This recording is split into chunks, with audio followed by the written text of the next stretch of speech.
Batman's ass. Wonder Woman could fight Superman, Yeah. but they usually make it so that Batman outthinks Wonder Woman. But again, what's the point of being married? Sitting down there having kids. Pregnant Wonder Woman does not work. You don't think so? No, not for 9 months. 9 comic book months? I mean, you could do a time skip. That wouldn't be fair because everybody would want to see what happened. Right? You could do the back. Wonder Woman that get stupid. True. She would have to have some sort of shield. And Bruce Wayne's money would fix Amazon. Hey. One of them makes the other one irrelevant. That's why they didn't do it. Yeah. You can't have Wonder Woman living in Gotham. Well, you remember, and this is a different Wonder Woman, but the one in the movie, the thing that I appreciated about that movie, not a whole lot, was her seeing homeless people on the street and being like, wait a minute, why aren't people helping them? Like, yeah, you got a point there, lady from an island, never met people outside of that island. Hello, folks. My name is Mike Sidham. You're watching the Iron 900. I got to come up with some intro. I am here. As you can see in the background, I have the show called Blurred Dot Radio. I've been doing this since 2016. Yep. One of the first generation Blurred Dot members was this young man, SammOne. You might be in a bit of the exaggeration. I ain't been young. Yeah, I've certainly not been. So, the Iron 900, the 900 points itself to this number of cards I have designed. Mind you, it's an aspirational title for now. News, I got a printer for the next 300 cards, so it'll at least be the Iron 600 within 3 to 4 business days. Getting these cards printed has been a son of a son's bitch, but it's coming along slowly but surely. This is a card game. I printed out these cards. I'll show you this many. Bam. See that? You know who that is? Lords of the Underground. You ever heard of them? Yeah. This is the show. These cards are here to facilitate hip-hop conversation. We are here to preserve and put on the pedestal the culture that is called hip-hop. We're each going to get, it's only 2 of them. Shout out to Crave. He was supposed to be here. I think he chose his date over us. He was asking if he could bring his date here. Yeah, we have not heard from him in a few hours. Well, at least he's having fun. Yeah, I hope. He could just be at a bar getting drunk and listening to somebody tell stories he doesn't feel like listening. Or he could be clapping the cheeks. Or he could. I'm open to the cheek clap. Yeah. Shout out to Craig. Hope you're getting it in somewhere out there. We're gonna start off with rap group cards. Since it's only 2 of us, I'm gonna deal with 10 cards. Okay. 2, 3, 4, 5, 7, 8, 10.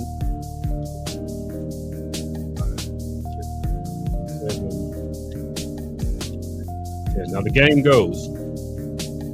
Sam throws out a card. I throw out a card. We discuss who threw out the better card.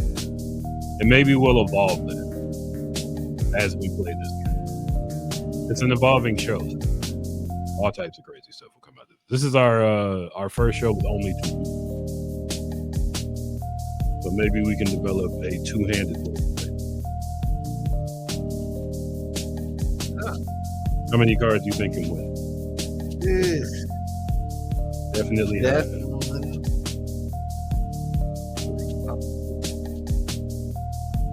If I was in Cleveland, I'd have 4. I don't know, but they're good. I don't know. That's definite. The three that are definite. That's the one that could work. Do you know all the cards in your team? There's one of my Well, player to the left of the dealer goes first. What you got? Okay.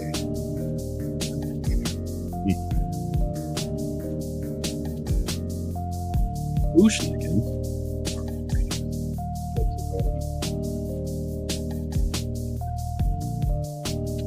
We're gonna get this camera. One day, this will be a better. It's a little too far away. Oh, wait.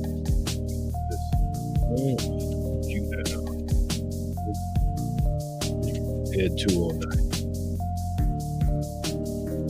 Wow. Even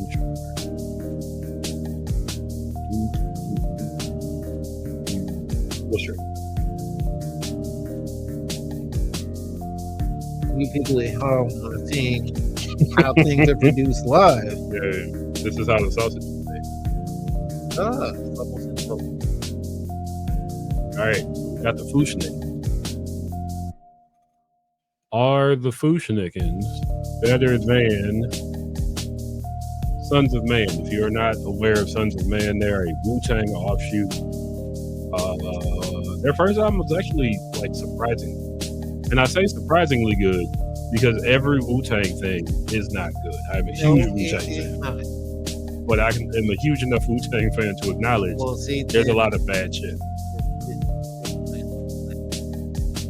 What's that? That's the card I'm giving away.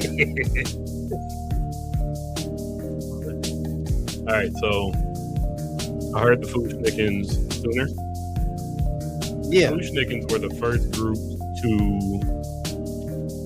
feature Shaq.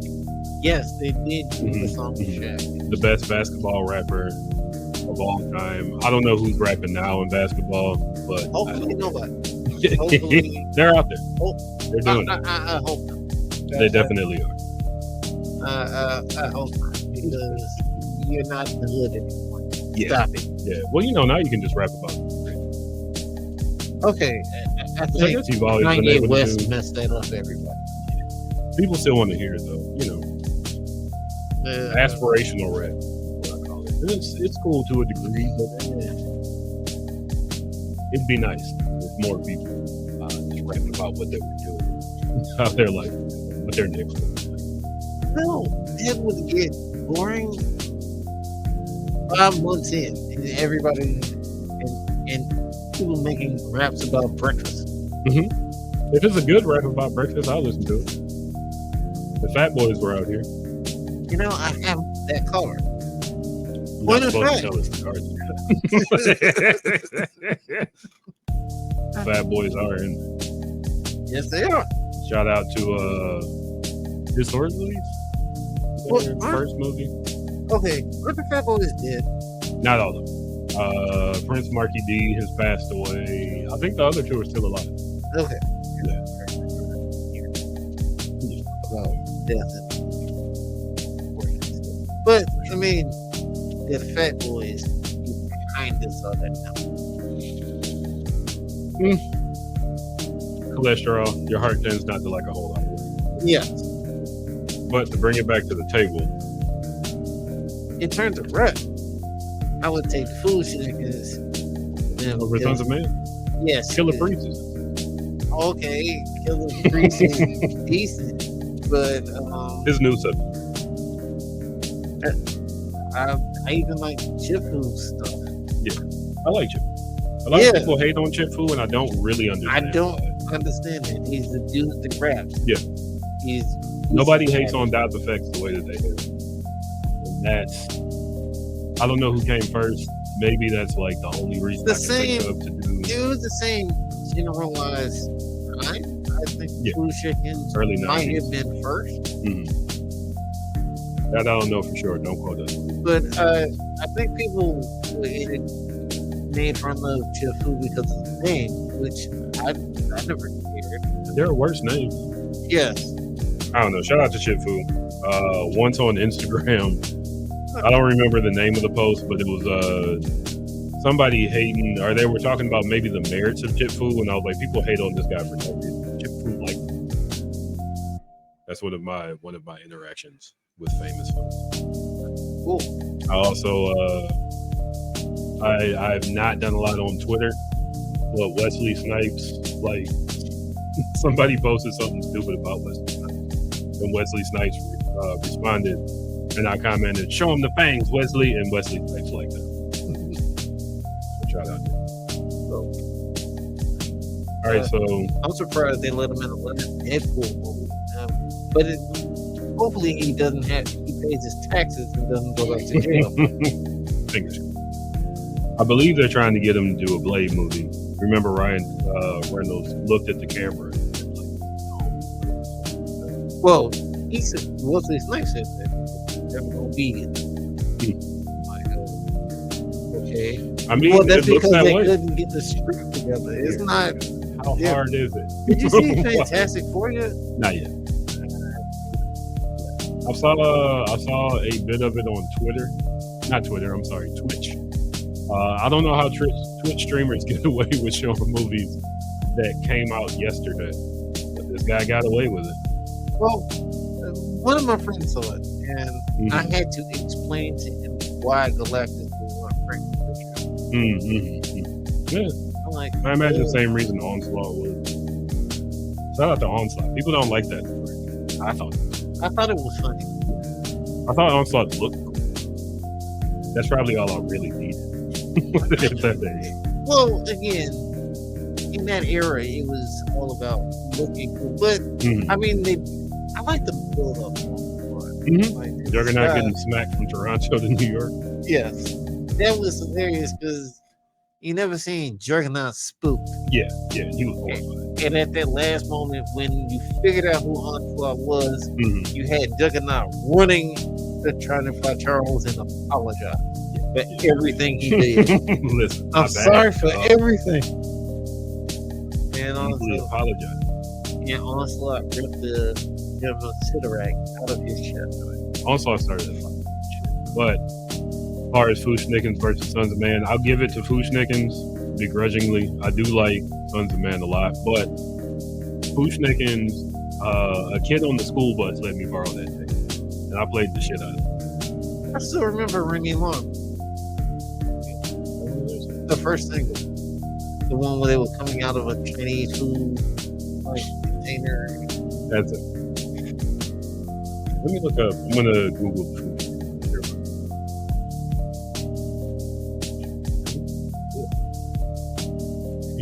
That is all right. Some of you will remember this video. It is goofy. Oh, yeah. In the way that time period is. The Fushnikins were, mind you, they were serious lyricists, but they also had fun. The thing about rap in the 90s is that you couldn't sound like anybody, or they might try to fight you. And the Fushnikins is one of those groups that didn't sound like anybody. Really took it upon themselves to sound distinct. They were not jocking anybody else. Yeah. Trying to see which one of these is my favorite. Drez was on this album. Fife was on it. Oh, see? Yeah, they got respect from if the native tongues do songs with you. Yeah. Okay. All right, so you get that book. Man. That means you throw out the next one.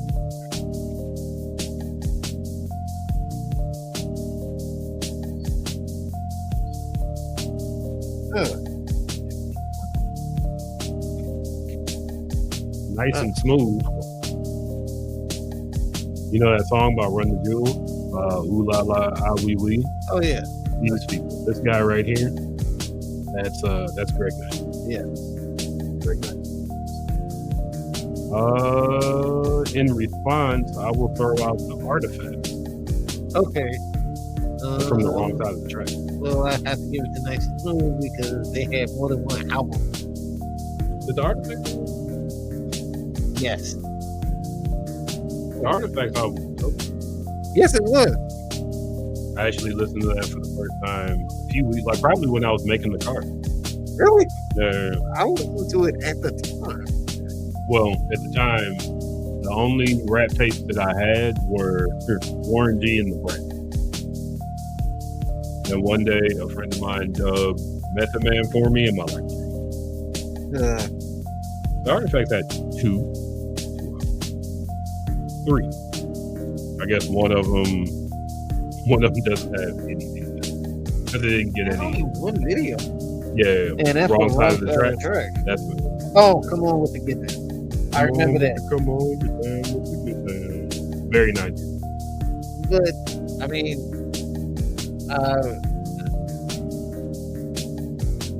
I remember Nice and Cool just more fondly than I remember the Artifacts, and they've done more stuff that has become iconic.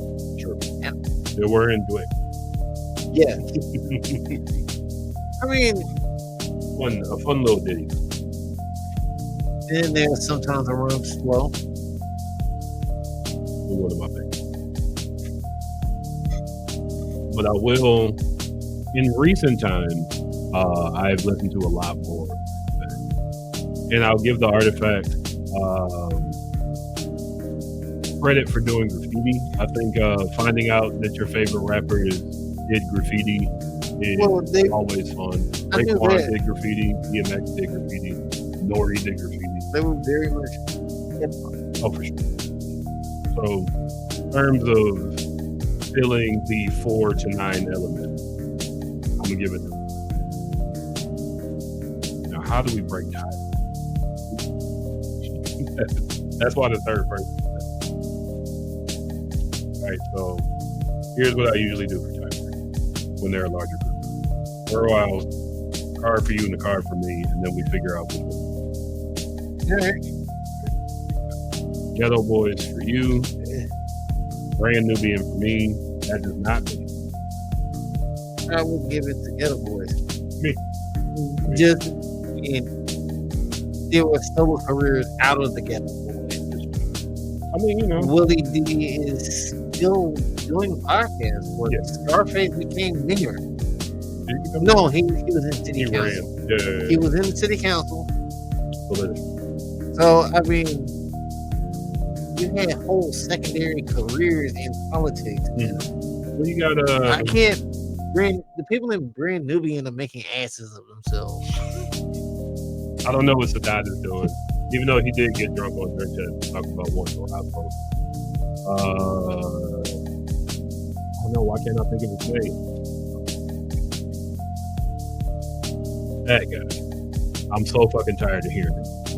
Yeah. Because I think at this point it's just for clicks. Like, I don't think he's saying things that he agrees with. Also, he said he wasn't even. He said he wasn't going on Vlad TV anymore, and then promptly went on Vlad TV recently. I believe Lord Jamar is responsible for putting Vlad in this position that he's in, and for that I could never, because I can't stand it. I don't understand that. I mean, what I've seen, and I don't go real deep into it. If you ask questions and let people talk, if you kill yourself talking, that's not on him because you kept talking. So people need to know when to shut up. Yeah. One, providing a space for that, I don't take that. I don't give him. Well, he said it. The questions that Vlad asked are so insulting to the culture that Vlad wasn't a part of. Vlad came what here question? Either immigrant from Russia. He made it in the mixtape circuit. That's why he's DJ. The Dat Biff circuit. So it's not like he was spinning on the 1 and 2, handing out tapes in his work.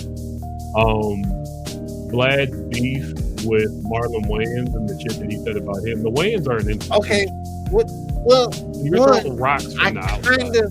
I kind of agree with him for that, and I wouldn't have paid that for Marlon. I wouldn't. Not paying him is one thing.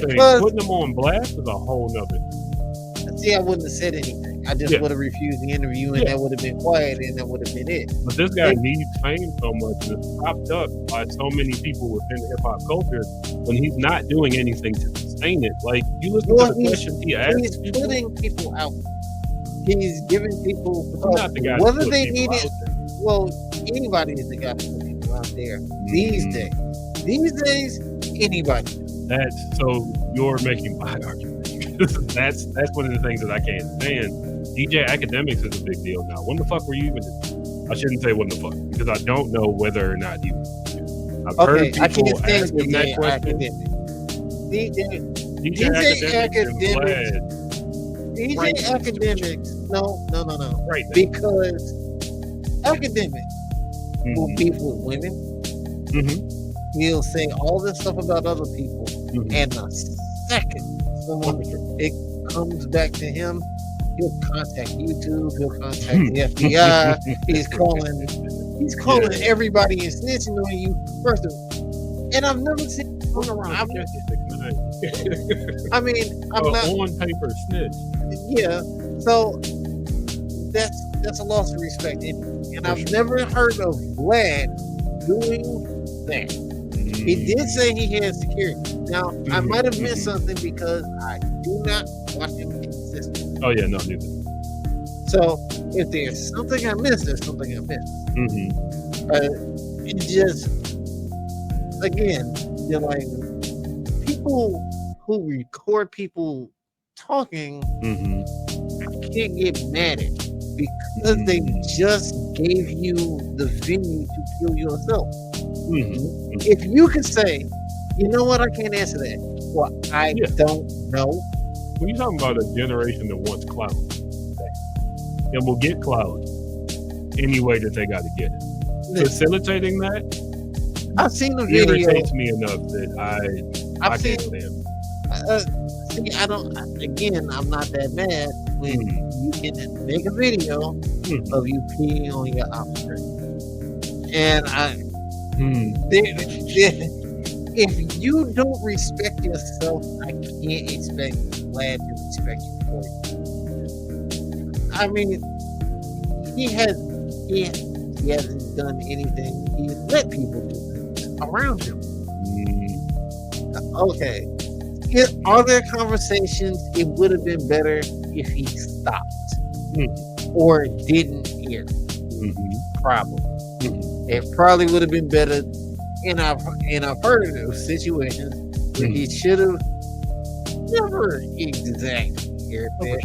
But if you give it to somebody that's interviewing you for clout, when you say stuff that is clout worthy, you can't be mad with the You know what he's there for. I hear you. It's I'm not arguing your responsibility. point, but I am saying I still can't stand him. I don't think. Okay, I can't disagree with half of hip hop media.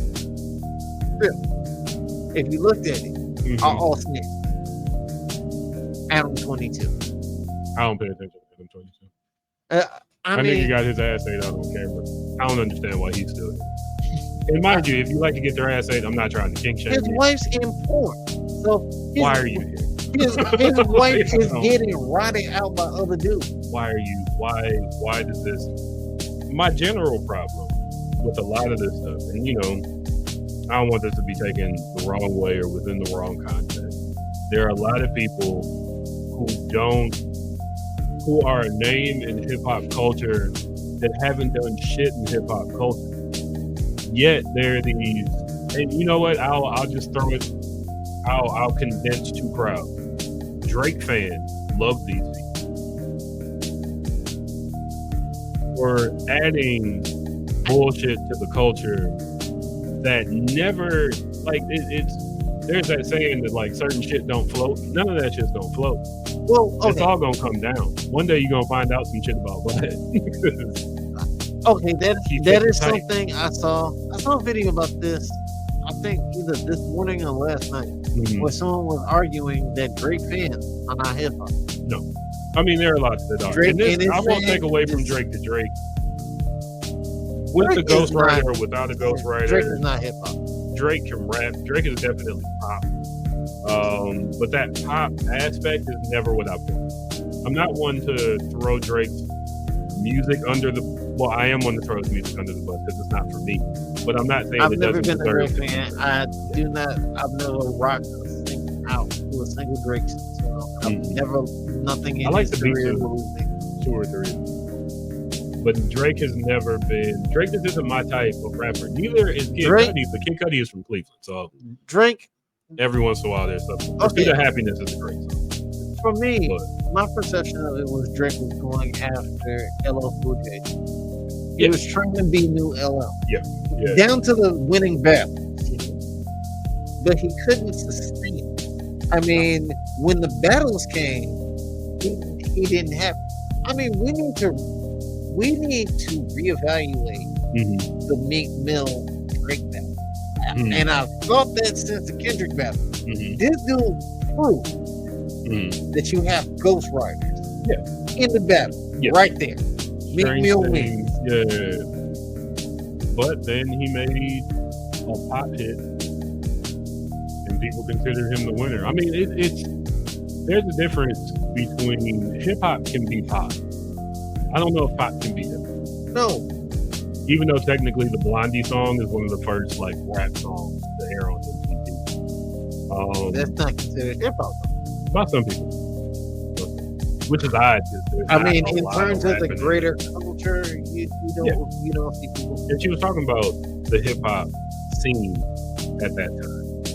Yeah, and maybe she was there, but she wasn't there the whole time, or would have come out more than.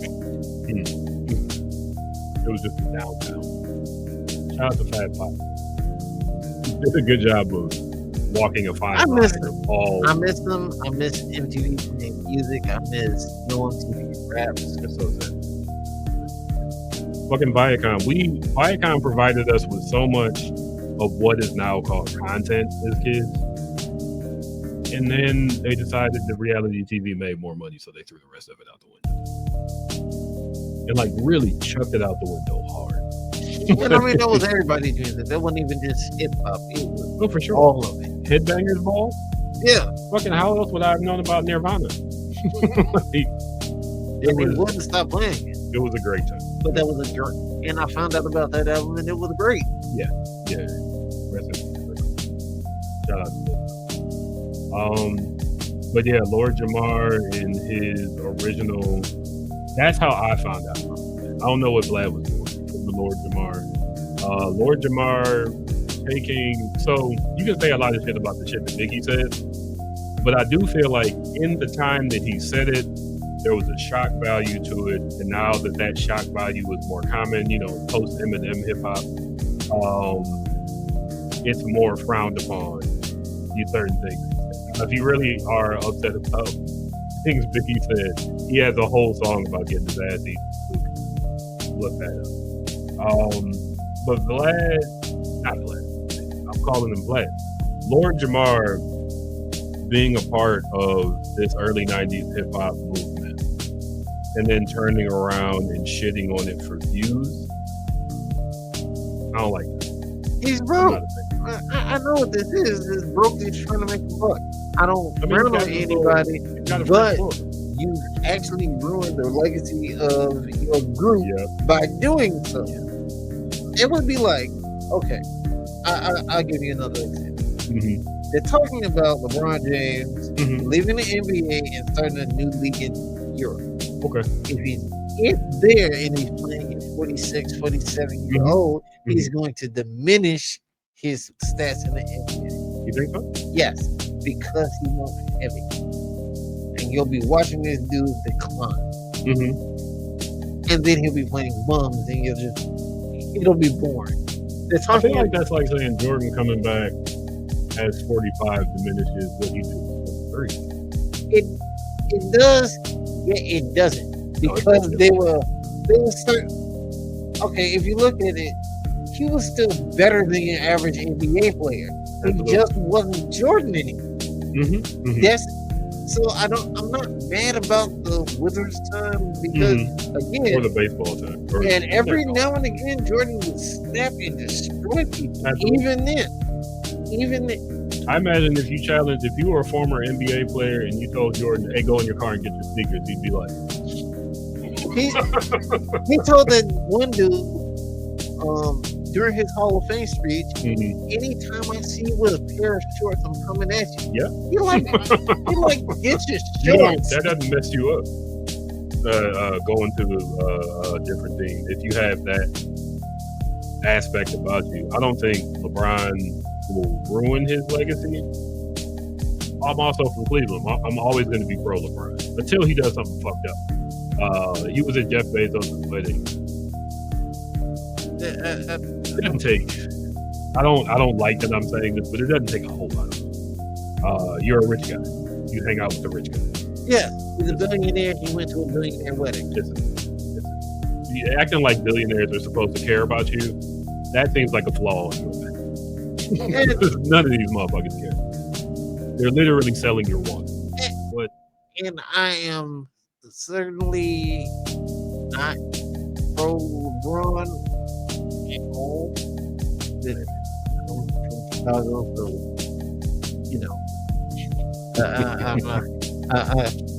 my goats don't choke in the final. Hey, he didn't choke in every final, right?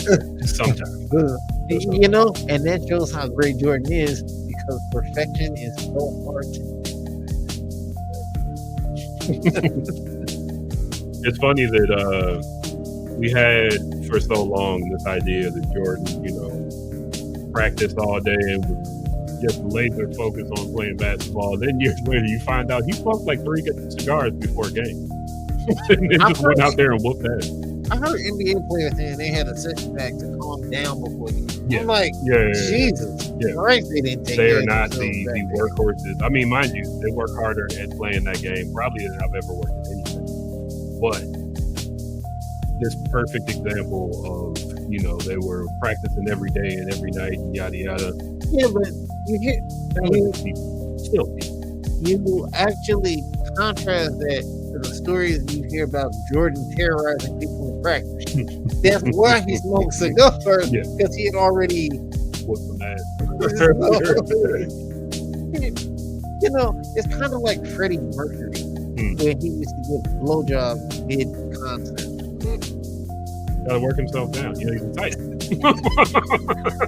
Go out, sing. Go relax. All right, I need to get a lift attention. Go off stage, get an actual blowjob, come back on stage, finish your show. Yeah. He literally did that. That's when you sing your more mellow songs. And that's why I didn't watch the movie, because they didn't show the real shit. They can't do that. They can't put that in the movie. It's not. And that movie's not going to theater. They gotta make up. I mean, if you one day, they're going to do a movie about the life story of Rick James. You cannot. Okay. He was eating Tina Marie out on stage. So Luke said exactly how much of Rick James' actual life would you put in that movie? So let me throw this in there. You got that hand. So that is 2-0. SammOne. You throw out the lead card. Okay. And I'm gonna go with something.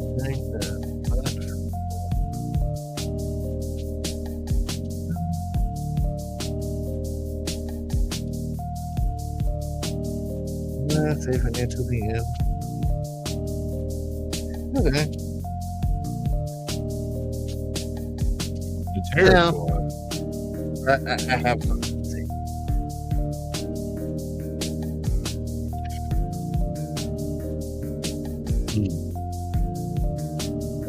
I'll throw out disturbing the peace. Okay. I should lose this one because I think you kicked Fat Joe out of the Why? Because he says the N-word? Well, because he made the whole thing about foundational black people, and it was extraordinarily stupid. And he got booed off stage here. The thing about, wait, tell me what that is. Okay. Damn Puerto Ricans were there. Well, where he was kind of dissing black people. And again, he got booed off stage here like a year ago.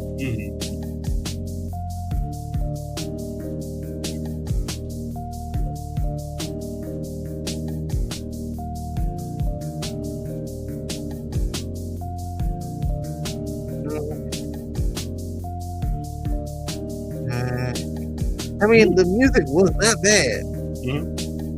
Even though I really hate leaning back because want something because Al Tamper was on the show last episode. He said want something because it becomes a gimmick.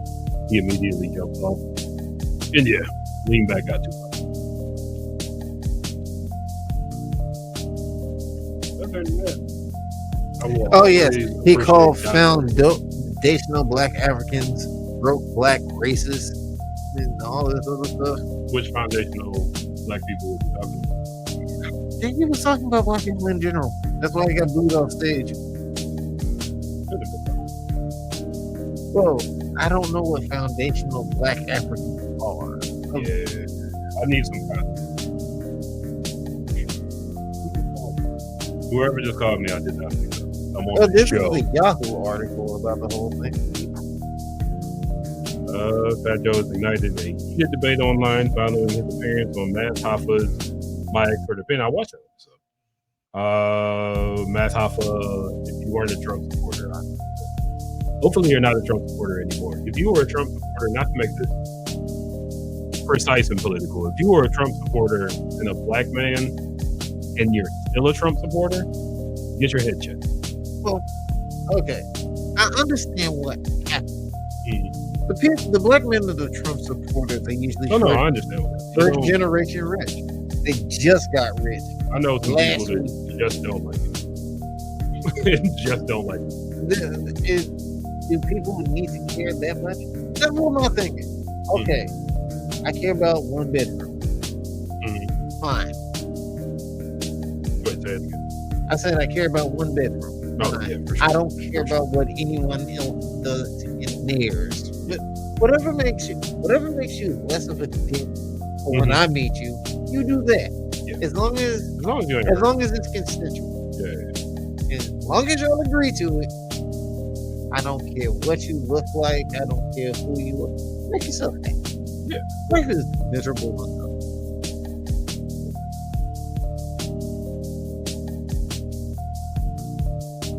You seen the last man on black man on planet Earth with a flip phone.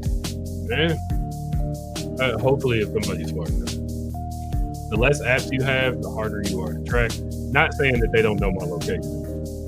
If you have a cell phone about me, not.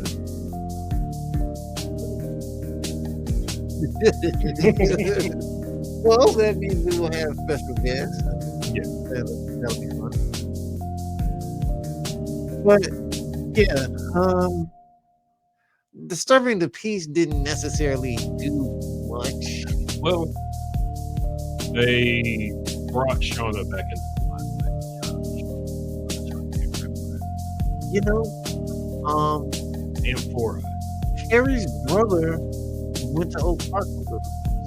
Yeah. The year when he was there. Right. Harry's little brother went to school with him. Right. That was her. Well, she didn't go to school. She was out. She was in college by then. Shout out to Luda. Shout out to I-20. You brought Field Mob into the worldview. Shout out to Field Mob. I remember if you ever been broke, put your hands up.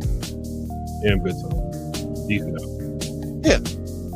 And I mean, Luda's career alone, just I'll give you that. I'm thinking we might have kicked back to allow that on accidental purpose. Yeah.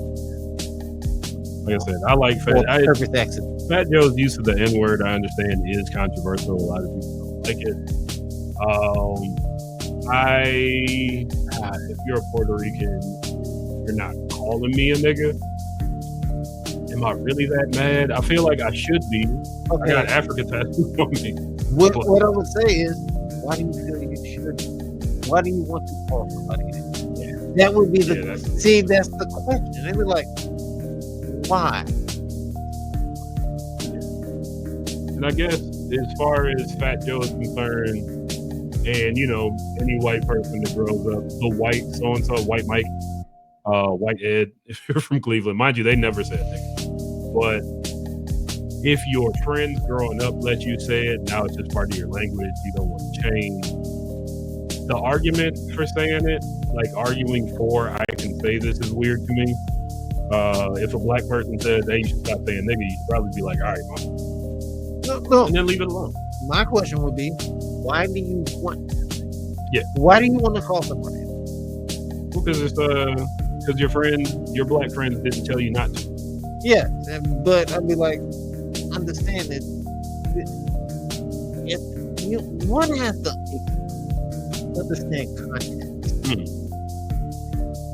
in that particular discussion, and that's what people miss when they argue that they should be able to say the word nigga.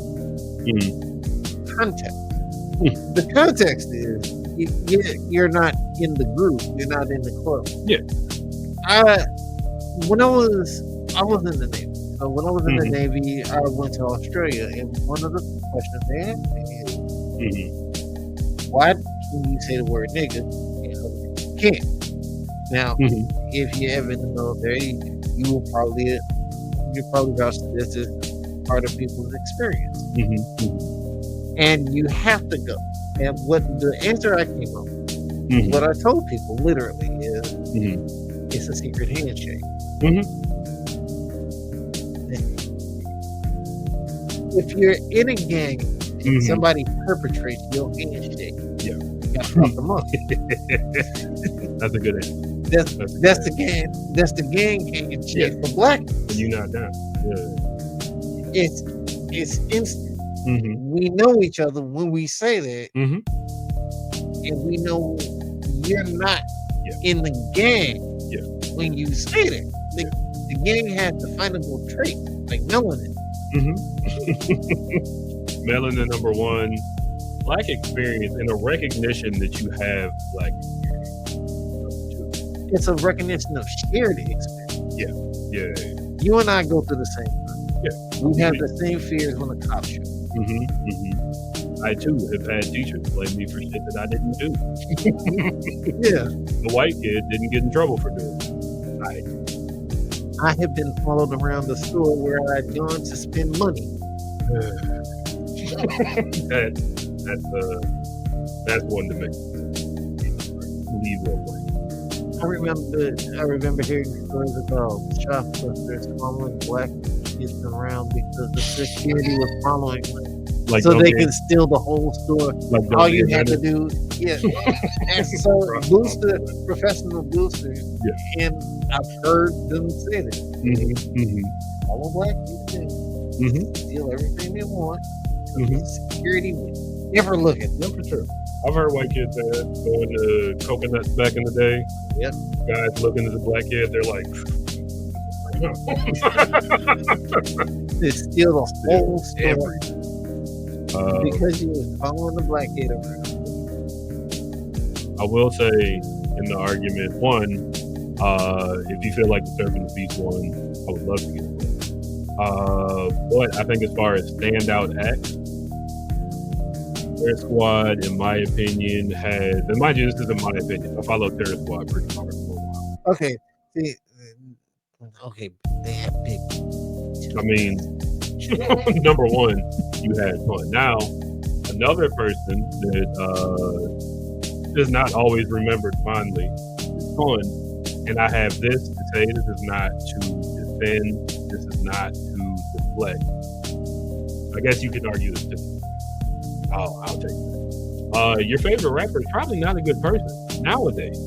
Your favorite rapper. If Drake was your favorite rapper, you found out some shit about him. What was it saying about Big Pun? Big Pun is on camera hitting his wife. Oh my. Yeah. I never heard that. I'll tell you, saying hitting is softening the blow. Apparently he pissed away. Which is a big fucking, like, you're hitting somebody with 3 pound weight. Wow, I gotta Like that makes me reconsider my love of Big Pun. Really, it does. So I can understand that aspect of looking at Pun. But what I say when it comes to Biggie, they say Lil Kim wore big sunglasses when Biggie blacked her eye. When it comes to Pun, I didn't know these things when I heard them rap and loved what their lyrical ability. Yeah. Pun, easily one of the best rappers ever to rap. Not a good guy. Obviously not. He's a piece of shit. Yeah. Fat Joe has one of the best lyrical come-ups of any rapper. When you listen to Flo Joe, and it's and then he comes out on I Shot You with who the fuck you think you talking to? And blazed that whole verse. And then made Don Cartagena filled with great verse. There's that rumor that Pun wrote for him. I don't believe that, but I do believe if you're in the studio with somebody way better than you, you pick up stuff. Especially if you all are rapping together. He might help. You know, and that's I don't see anything wrong with Big Pun was miles better than him. Yeah. Big Pun was miles. Big Pun said, "I'll ram a lightning," and I say this on the show a lot. I'll ram a lightning bolt between the sun and the moon and curl the planets. Like his visual metaphors were fantastic. Cuban Link also dope. Didn't make it. Fat Joe says that he spent something like $800,000 trying to make Cuban Link a star. Cuban Link would just get drunk and not show up.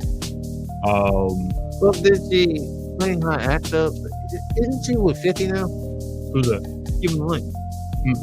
Cuban Link's by himself. Well, I mean, he's by himself doing it. Oh. Yeah. I think recently he had an interview where he talked about Angie Martinez having a thing. That may or may not. But definitely shout out to Angie Martinez. Remy Ma came through Terror Squad. No matter how good of a person, she can rap her ass. Okay. Can she rap or can Papoose rap? Because again, she was rapping way before. Okay, because he said he was helping her the entire time. I mean, you're married. You want your wife to make some money too. And talking about people that are shit people. Your favorite rapper is not a good person. Your favorite actor is not a good person. To put morality on people with the type of ego, drive to get famous. There needs to be a rule about this. There needs to be a rule about a shitty person clause in the rules of the game. How should that go? I don't know. That should be a modifier. Because it's a lot of shitty people in rap.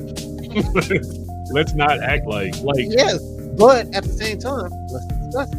Yeah, that's the point of this game. The reason why I'm making 900 cards so we can have every single hip hop album. There is a Diddy card. Oh my god, it's not even a conversation. That's an instant lose. You just throw out people like nigga. You know what it is. Before the case came out, and I don't want to name him so that he doesn't. I don't know how he feels about this.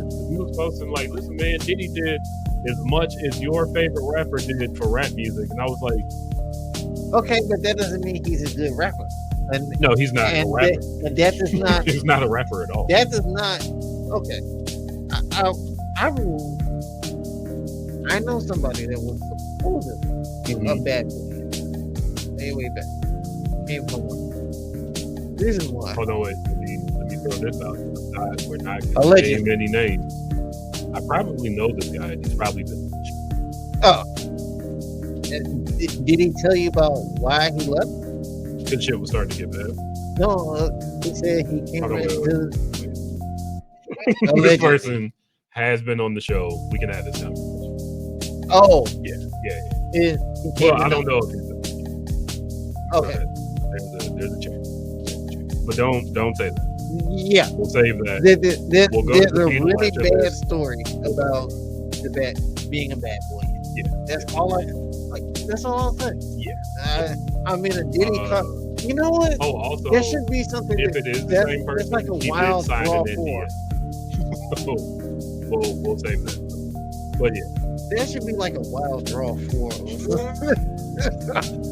I mean, there has to be a model. I mean, maybe you can have like, they have spades, hearts, and stuff like that. You might be able to do something like that, but there's a way to mix rappers' morality in it, so it actually shows up on the card. That's something that really does deserve to be discussed. I mean, a T.I. card, and you got to talk about his criminal cases. Also, T.I. is one of those rappers who is currently in some sort of at least civil litigation for trafficking. Well, I mean, everybody has heard about what his wife was. Yeah. Allegedly. That's why I didn't get into specifics. And, you can look it up. You at home. It's out there. Yeah. My mom used to live in the same complex as one of his aunts. She's in Atlanta now, actually. Shout out to Atlanta. I like Atlanta. I'll tell you this though. Too many hills. It's too hilly. I don't understand how anybody rides a bike.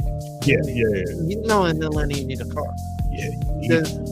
This is mandatory because you have to. Atlanta was built in the forest. It's still. Atlanta actually has among the country's highest diversity of trees. Yeah. Like different species of trees cohabitate.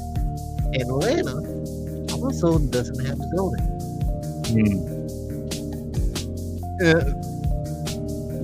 Well, that because again, my mother was a city planner, so it's one of those things you talk about stuff like zoning. Like Atlanta doesn't have zoning. How do you make a city? Anyway. This right here, coffee shop. Across the street, mall. What you got, money? Office complex. It's just, what? And because of all that, it's all just trees. The other thing... It also makes for really bad trees. I almost moved down to Atlanta. Find a job down there. But I was looking for an apartment. I do not like that there are so many poisonous snakes now. And poisonous snakes. You walk around without socks on, you might get lumpy feet. I never do that because I'm a city person. I'm not country like that. Sure. But they were talking about how they let feral cats out to kill the snakes. I'm like, what the fuck? That's better than. Shout out to Memphis. My father used to live there. I've never seen so many stray dogs. Packs of dogs. Like so many stray dogs that they get together. You see a Scotty and a Greyhound and a bunch of other variety of dogs walking around in the street. Beale Street is a lot. Also very good. Yeah. So wait, did I win this? I've been an adult. Go back. This one is me. Yes. I got one book, two Sam's, 2 books. And I'm going to lead off with Twista and the Speed Knot Mobsters.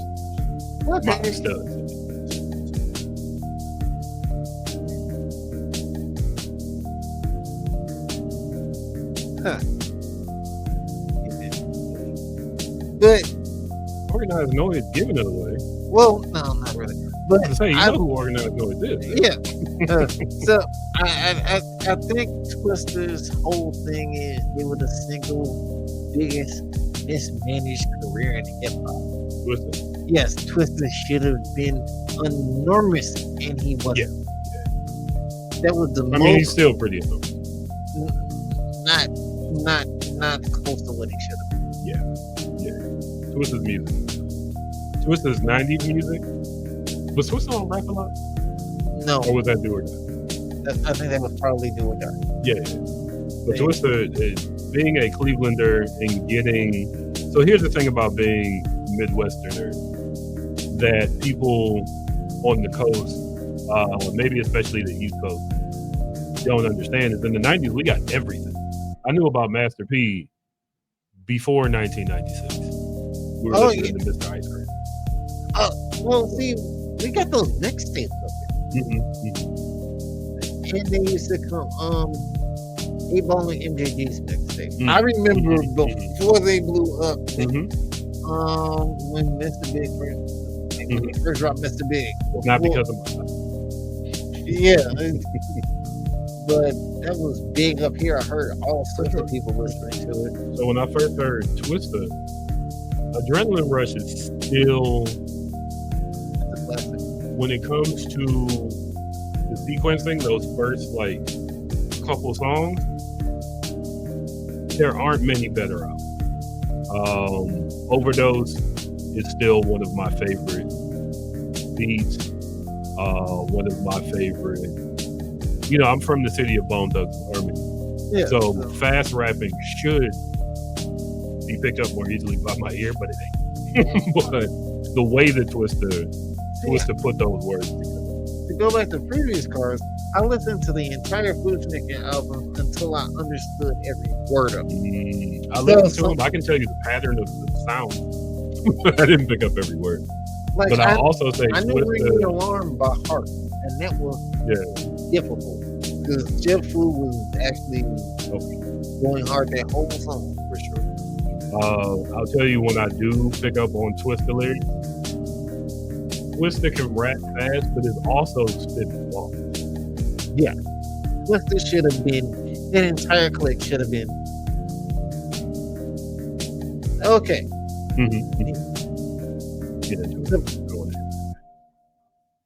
I'll tell you after the show. There's something I shouldn't say. It's just something I happen to know. We said it of Twista before on the program. One, Rich Jones said infamously, well, I'll make it famous. If Twista's going to do anything, he's going to hit it from the back. He says that in a variety of songs. Clearly, he has a favorite. The gun thing, a little strange. Rapping over guns being shot off. It's original. I don't know anybody else doing it. Well, this is we're not entirely obeying the law. It's rap. Rap and the law don't go around here. Law don't. You don't see a lot of rappers timing them with police. That goes together. So, I will say though, of this hand, Organized Noise as a musical collective, there's the Wu-Tang versus Dungeon Family argument. I really think it should be, if it was Wu-Tang versus Organized Noise, I still want to get a Wu-Tang tattoo somewhere around my ear, and I'll say Organized Noise is winning. Organized Noise is fucking amazing. Last time Wu-Tang was in town, I didn't know this until later. My sister went to that show, and she brought me back one of the shirts. Nice. I got a shirt from that tour. I'm like, hell yeah. I love Preserve that shirt. Wu-Tang is definitely, when it comes to historical rap group, like Wu-Tang literally made an album and said in the contract, no one else can hear this for 80 years. We'll all be dead. And there will be new Wu-Tang. Wu-Tang has a TV show. Italy? I think it did. There's definitely an anti-leak. There's an anti-leak clause in the contract. I read the book about it. If there is a leak, then folks can get sued. There was a farmer, bro. He did that. Martin Stewart. Yeah. So there's a book called Once Upon a Time in Child. I'll look it up.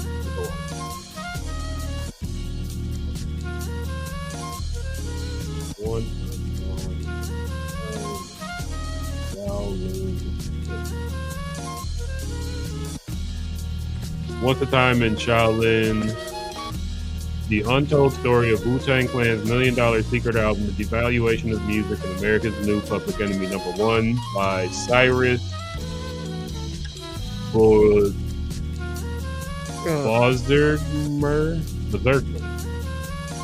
I don't know. Good book. They talk about the antics that Martin Shkreli had planned at the time of his arrest. It wasn't just so. One of the plans for the album, Silver Rings and Martin Shkreli got together and decided to do this thing where they would stage this beef between Martin Shkreli and Wu-Tang, and then maybe with Bill Murray, they were going to stage a robbery of Martin Shkreli, get the album back, and then release it. Okay. And Martin Shkreli was down for it, and that's why he was beefing with Ghostface. But the things that Martin Shkreli was going to do included buying fake AK-47s and pointing them at the album, dissing Old Dirty Bastard, who was dead. All types of like just way out of line shit.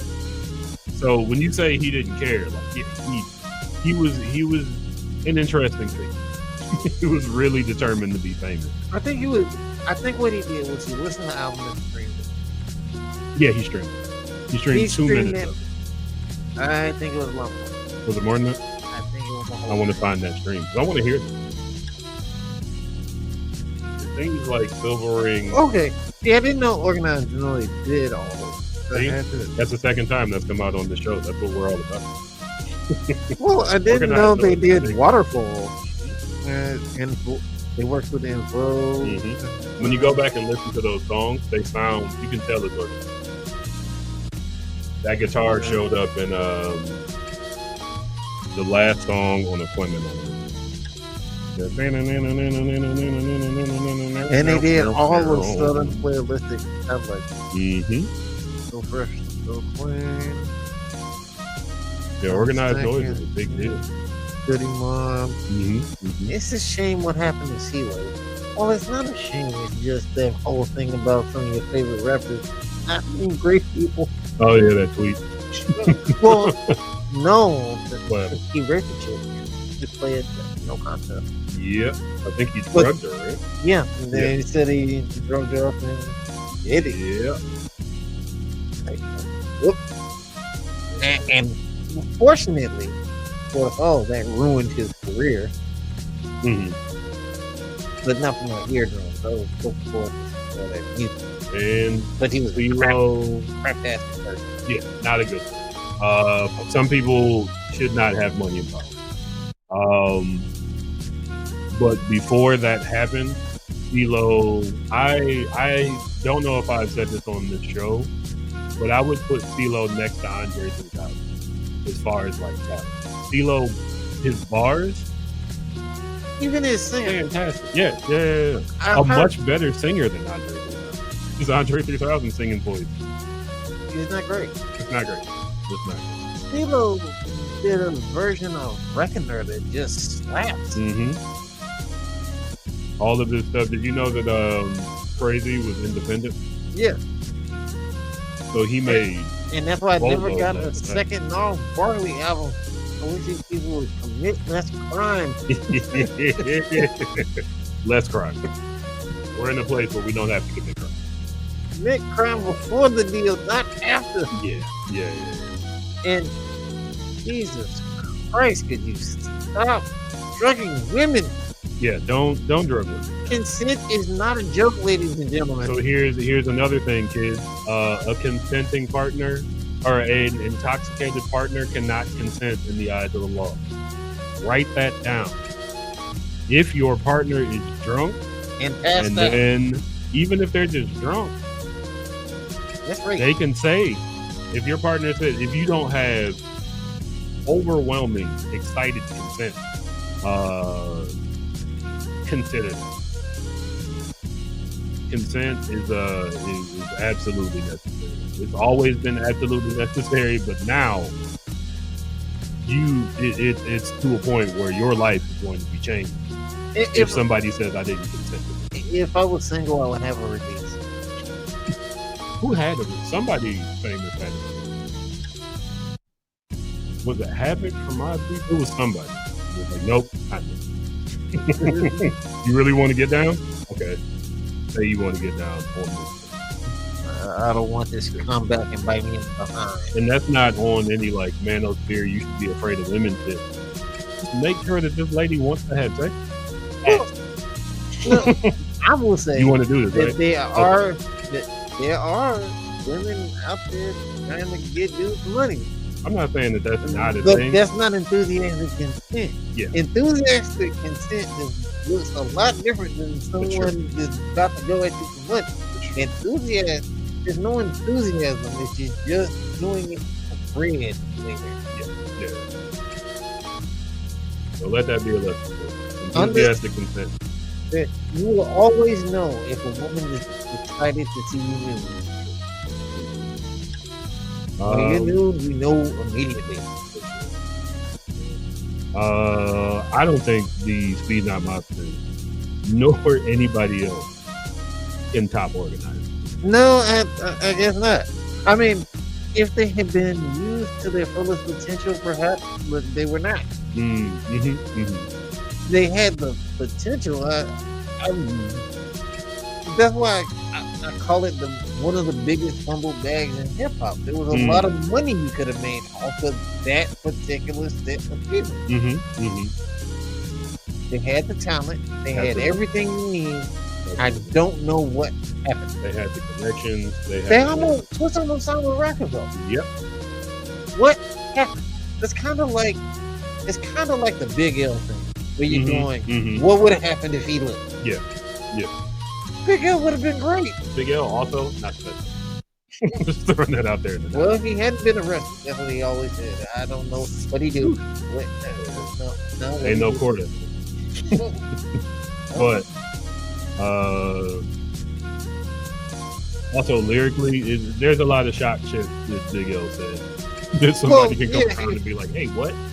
Yeah. Also, he had Mace robbed at one point. Yeah. Which is he didn't die. Mace doesn't seem too broken up about it. Well, what did Big L do?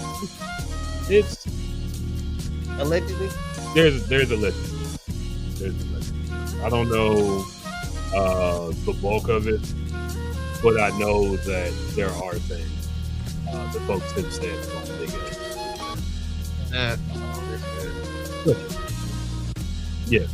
Had Twista been bigger, and mind you, I don't think Twista's uncomfortable. I think the Twista's still doing shows. He's still out here getting attention when he wants to get some attention. I imagine he's still selling albums when he wants to sell albums. But Twista's in the Guinness Book of World Records. He's been in the Guinness Book of World Records. No one's beat it. Like, Twista actually has a superpower. Yeah. He's the person in the world that can do what he does. A lot could have been. And he had balls. Raps his ass off. But compared to organized noise, that's tough. Ain't many folks. I mean, maybe somebody outside of hip hop. Within hip hop, that's gonna be a tough. No, I have to agree with you. That's weird. We both argued against ourselves on this one. Hey man, we came here to talk hip hop. Okay. Proof is in the book, so that means you throw out the next. All right.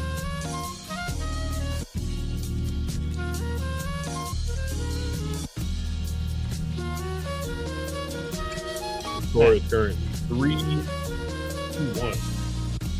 Yeah, I've thrown out the Fat Boys. The Fat Boys. I don't think I got anybody old school. You know what? I'll throw out.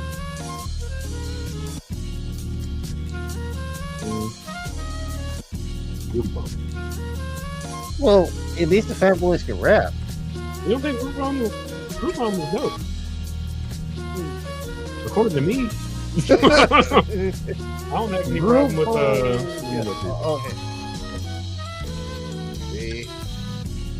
Because I can't remember my guy with the list name. Lil Daddy? I like Lil Daddy. Now, mind you, I don't remember the other guy's verse.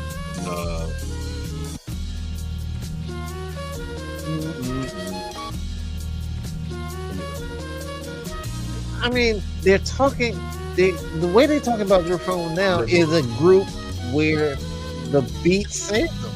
And yes, it was Premier in his golden age. Suspended Time is one of my favorite beats ever done. Oh, there are a lot of Primo beats that are some of the best beats ever. When beats can't save you, Group Home winner through 20 years later. I like Listen Proof a lot. Can't say I've listened to a whole album, but just based on the material that I've heard, we're not worthy. Raffia's wasting dope beats. Whoever wrote that is a hater. Who wrote that? Uncut.com. Uncut.com. Hey. When the beats outshine the rappers, Group Home story. I mean, I could talk over those Premier beats and it would still go platinum. There are people that will fuck it. Somebody else. I mean, DJ Premier did make a hit Christina Aguilera song. He did a whole Christina Aguilera album. I heard Guru was not happy. Why? Because it's not hip hop. Okay, and I mean, you asked me why. I'm not Guru. Rest in peace. I listened to that whole album because of it. I never did. Yeah, that was a double disc album too. Was it? Yeah, that was 2 discs. Shout out to Premier for stepping outside the box. I never get mad at artists for doing that. Yeah, for sure. I want to do something a little bit out of my wheelhouse, and then do a good job of it anyway. If you're a creative, you're not doing it on purpose. It's just I'm also interested in this. I wonder if I can do it. And for example, the Fat Boys made at least 2 movies. Yeah, Disorderlies is one. I don't know what's the second one. You ever seen The Detroiters? No. They have a whole scene taken from The Detroiters, but acted out by actually one of the Fat Boys might be in there. I'll give it to the Fat Boys for being the Fat Boys. But the Fat Boys were fun. They were fun. And that was back when rap was a more fun thing. Yeah. You could do that at a party. Yeah, for sure. You know, if you're big and you got 2 big friends, you got a Halloween costume. Bam. Make it work. Group Home was more about grit. You know, they're called Group Home. And they couldn't rap.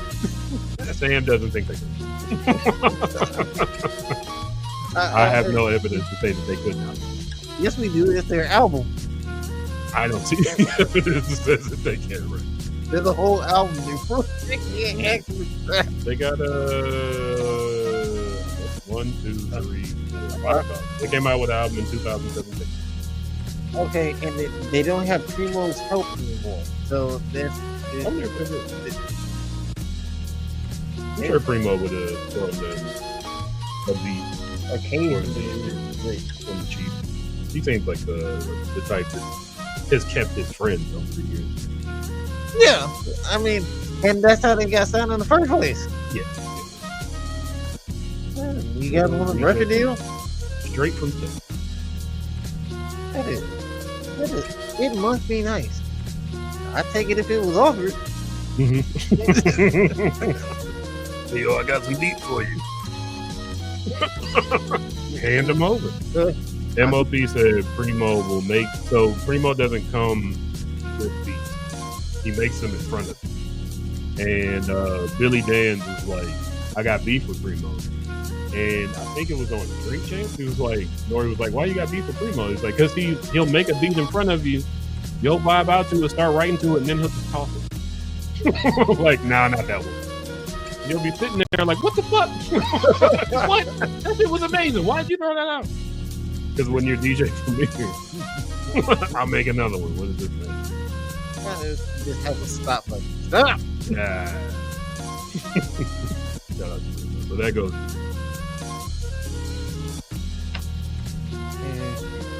We are now 4-1. I've only won this one game. Save the game, I lose at it. Okay. I'm fine. Younger brother. Yes, I got a few old school cards. Organized. Ugh. I like organized confusion. I don't remember any organized confusion. I do remember knowing. I remember Stress. Oh, yeah. I went to that concert for that album at the House of Blues. What year was that? And the year the album came out, I don't know what year. I think I was in high school for that. I just cut through the House of Blues parking lot yesterday. Dang. I almost had to body slam somebody during that concert. Fun. They stepped on your shoes. No. All right. 1991. I'm not going to say who this is. Nope. This person is known in Chicago. Okay. He was kind of soft, and it was organized confusion.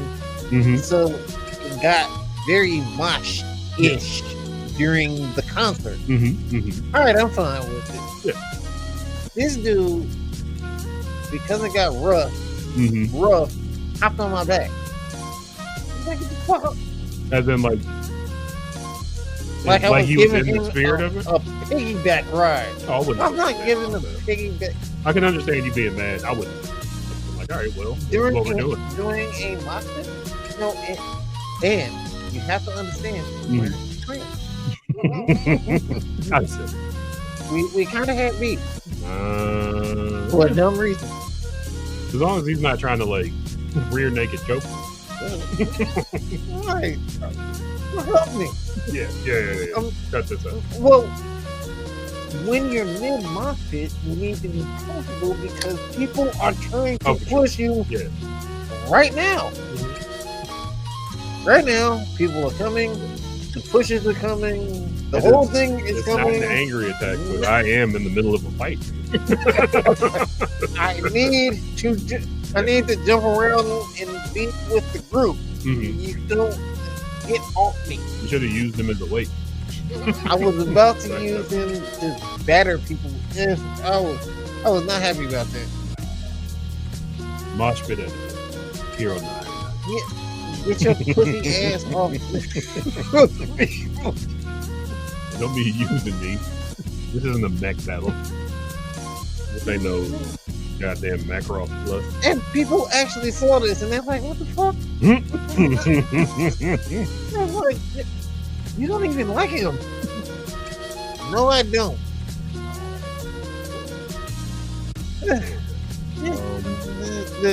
It was my solution. Yeah. I made these cards. I cannot act like I know more than one Jungle Brothers. Shout out to the Native Tongues. I know they were kind of set off a lot of that movement. I've never heard. I have. I mean, I was not. In 1991, I have to play catch up when it comes to pre-1993, 1994 specifically, right? The first parties I was going to, that's what was playing. Mm-hmm. So then the vote is mostly on you. Which one of these do you like? That's why I'm in Google right now. Did you know what an album in 2020? That's a loop.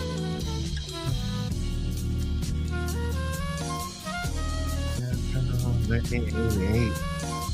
I don't know. I have to say, we're not confusion on this one. I'm not going. It's just because I don't know much of many of their songs.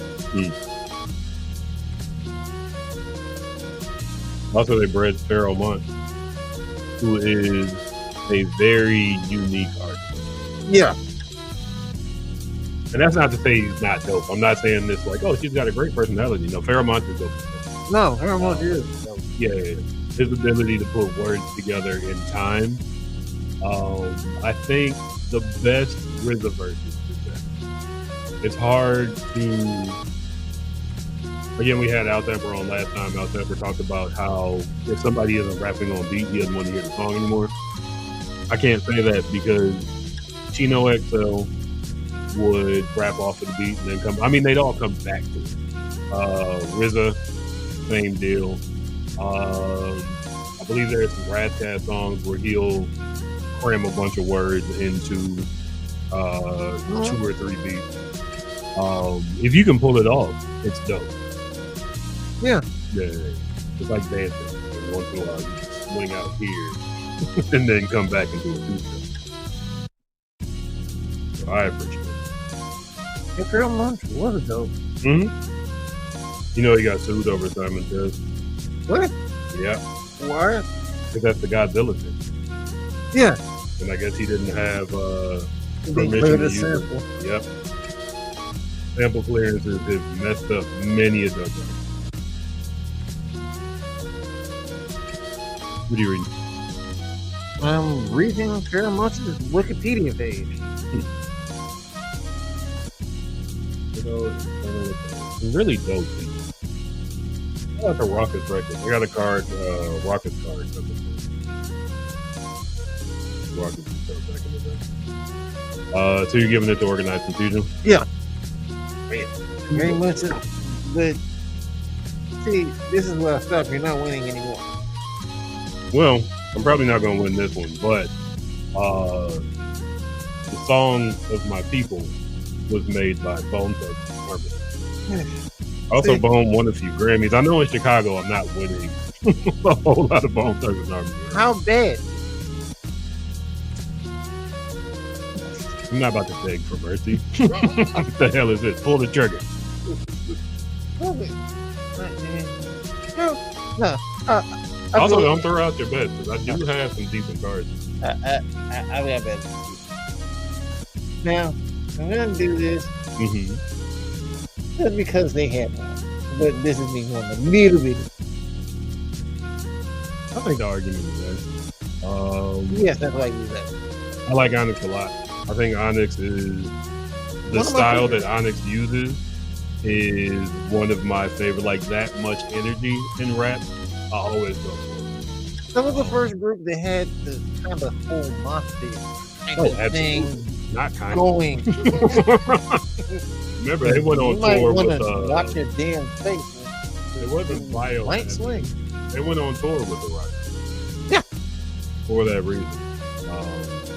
Also, Shy Style made a bunch of their early beats, and Shy Style was in the conversation. He passed not too long ago. Did the beat to Slam and a few other areas. That whole Onyx's first 3 projects had such good beats. Yeah. Last Days, Shut 'Em Down. Throw Your Guns in the Air. Throw Your Guns in There. Shifty is one of my favorite beats of all time.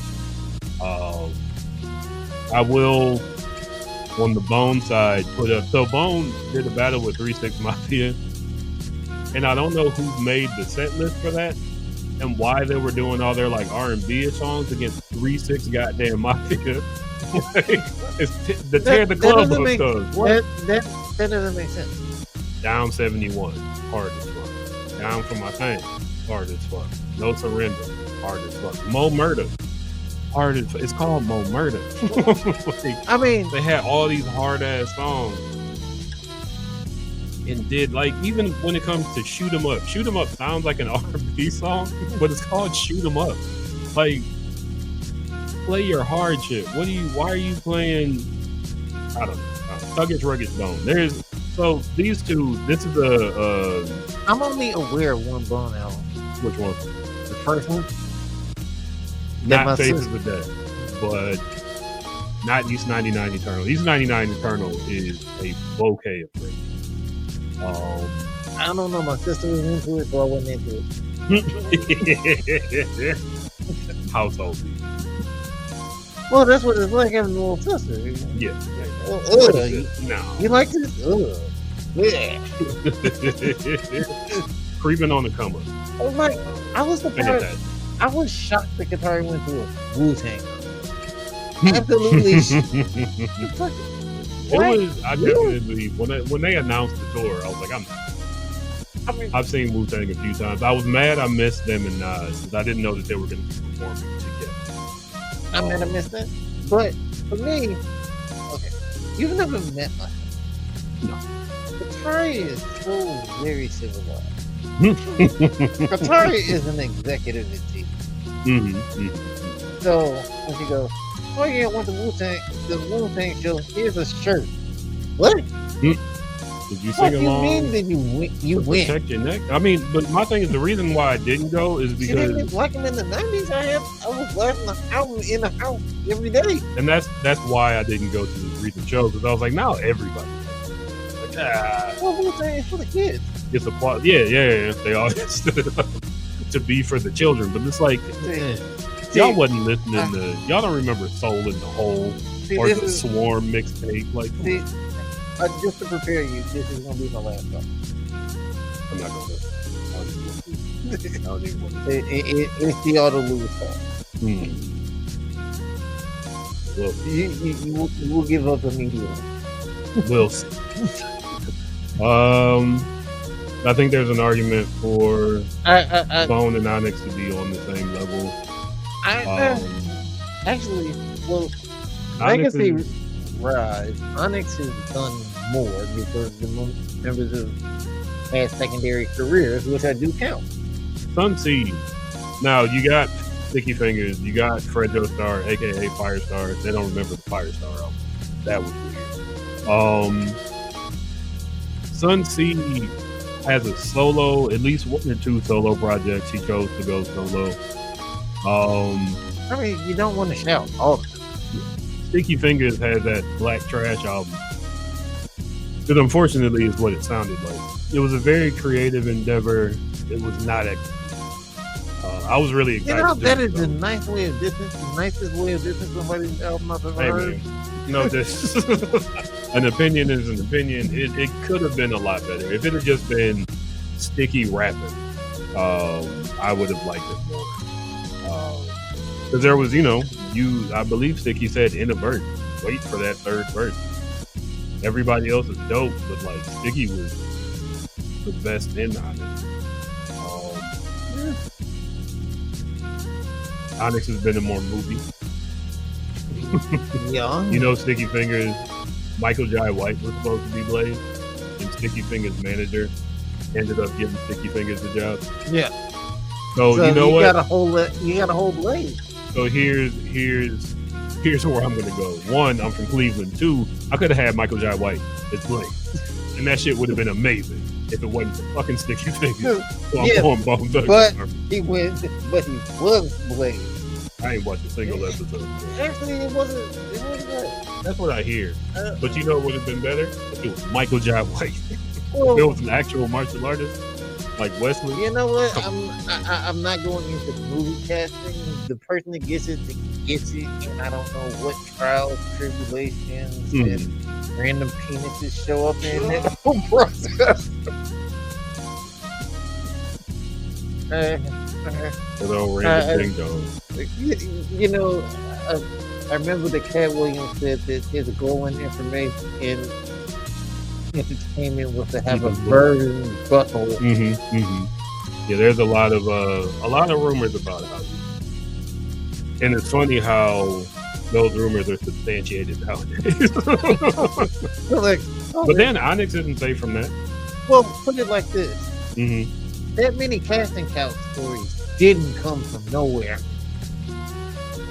I mean, somebody had to be doing it. So, I don't know who, and I hope they're in jail or riding in hell. There is so much stuff that I grew up with. Pulp Fiction, my favorite movie. Then I found out about Harvey Weinstein. I cannot like anything. Why is all my stuff have this dark? My thing about Harvey Weinstein, and people were mad at me for saying this, is, are you giving the Oscars back? Explain it.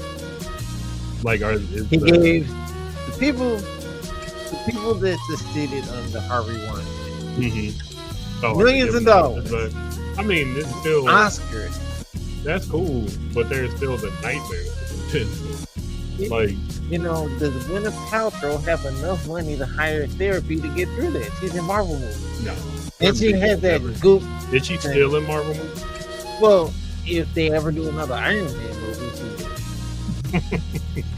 will. But they're rebooting it. All right, well, yeah, they're rebooting the whole universe, which they should have done 5 years ago. They thought they were going to keep people longer, and I still don't know who's going to be Captain America. That dude was excellent at that. That whole WandaVision was good. There were the bright points in post-Endgame Marvel movies who were also some bullshit. Yeah. But all that to say, Harvey Weinstein victim.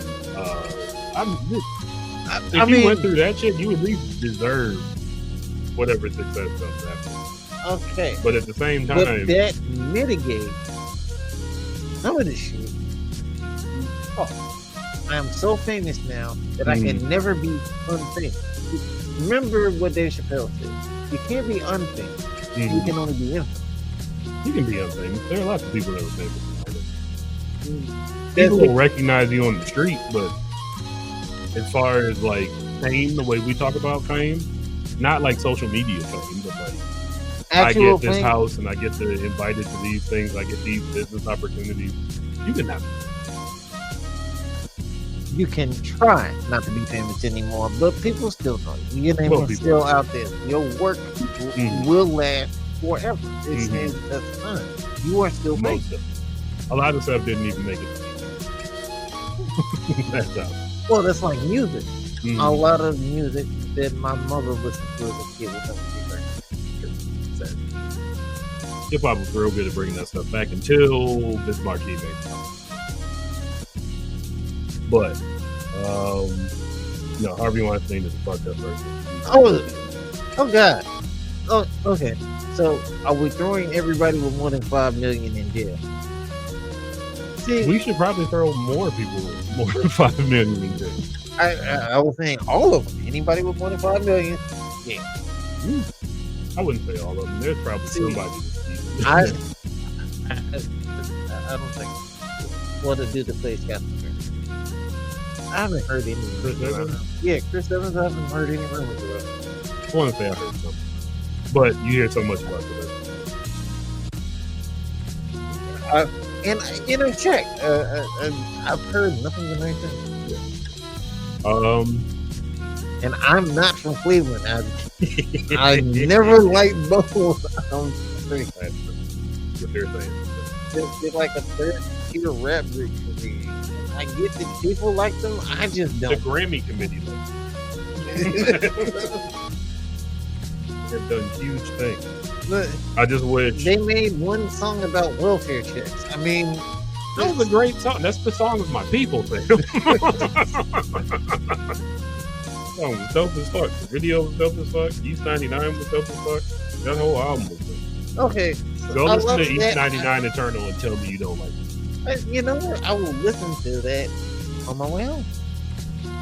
Pete Rock feels smooth, the hard side. I do like the part. I do.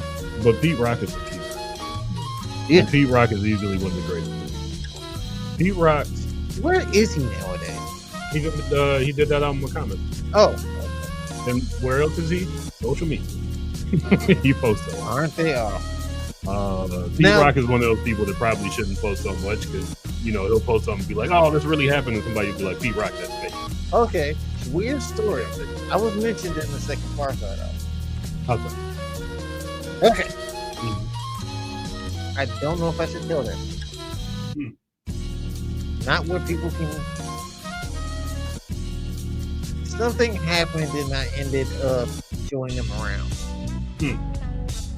And where to find things. It's funny. I've had that similar stories a bunch of times. This is episode 5. Apparently, people come to Chicago and get ushered around by people who are on the show. Where do I find this? Oh, I know exactly where that is. Well, come on. Let's go right over here. The project, the two projects were involved. Y'all people from Chicago know exactly where that is. One in get some substances, and the other stuff entrance you get other substances. I took the far side there. Nice. And yeah. Okay. So does that mean that you got the far side in this one? Well, one of my girlfriends called me like after the day the second album came out. They're like, "I fucking mentioned you on this album. What did you do?" Nothing. None of your business. Well, we had fun. Yeah. Good time. Good time. And all laws were held. There you go. That's the most important part. There it is. We respect the law. In the second tier, gotta go with Pete Rock and CL Smooth, but Bizarre Ride to the Far Side is the and the second album. See, but are they better than TR? That's one song. That's one song. And Passing Me By isn't on the same tier. Passing Me By actually in all. I do love that song. It was the first vulnerable song that I heard, or that level of vulnerability in the song. Damn, I wish I wasn't such a wimp. Not many rappers would have said that. You got an alarm going off? I mean, then they had a song with all they did was play the dozen. It was a creative album that nobody else would have thought to do.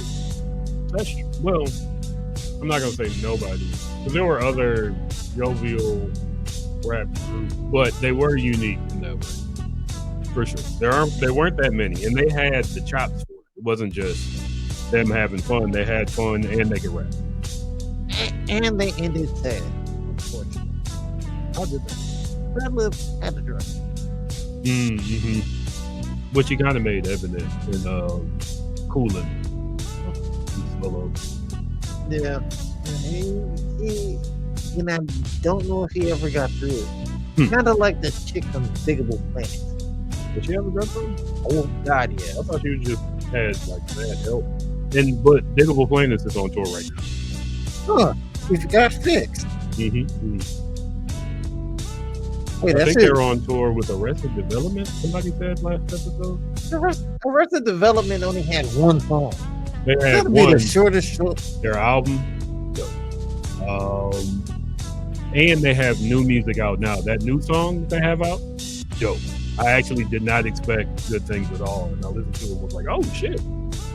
Okay, I've got to see this. Yeah. And Diggable Planet's second album was good, amazing. The one with I can hear the beat to the first single from the second album.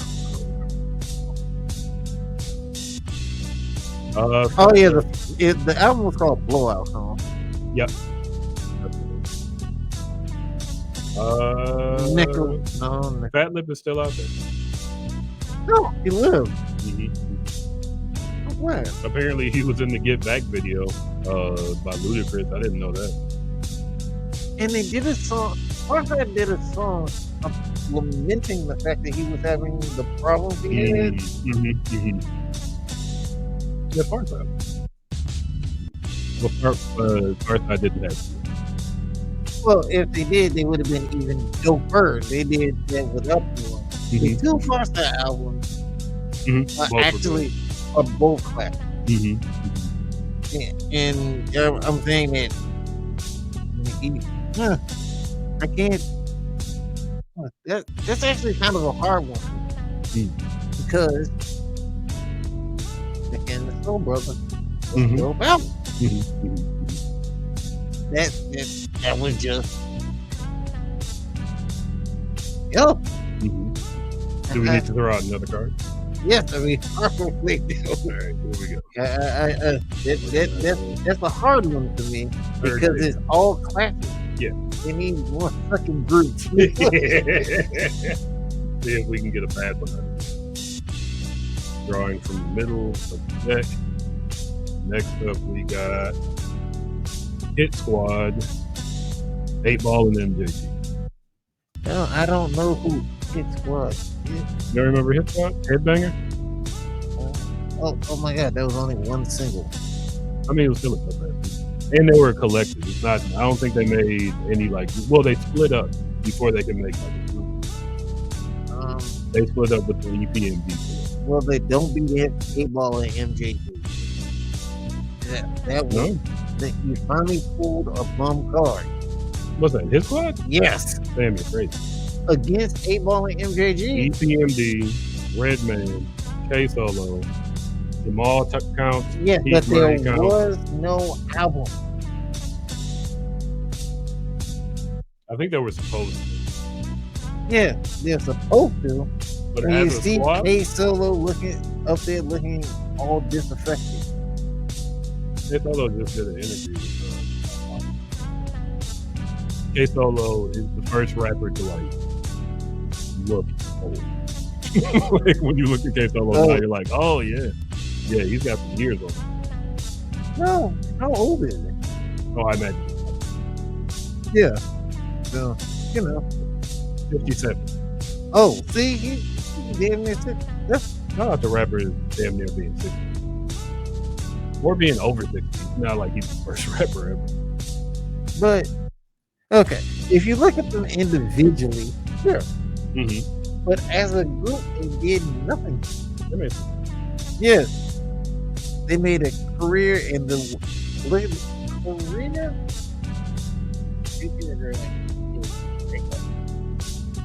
They broke up. Yeah, People be breaking up. without an album. They had a few songs. Yes, Headbanger. So if we're going by songs, I guess.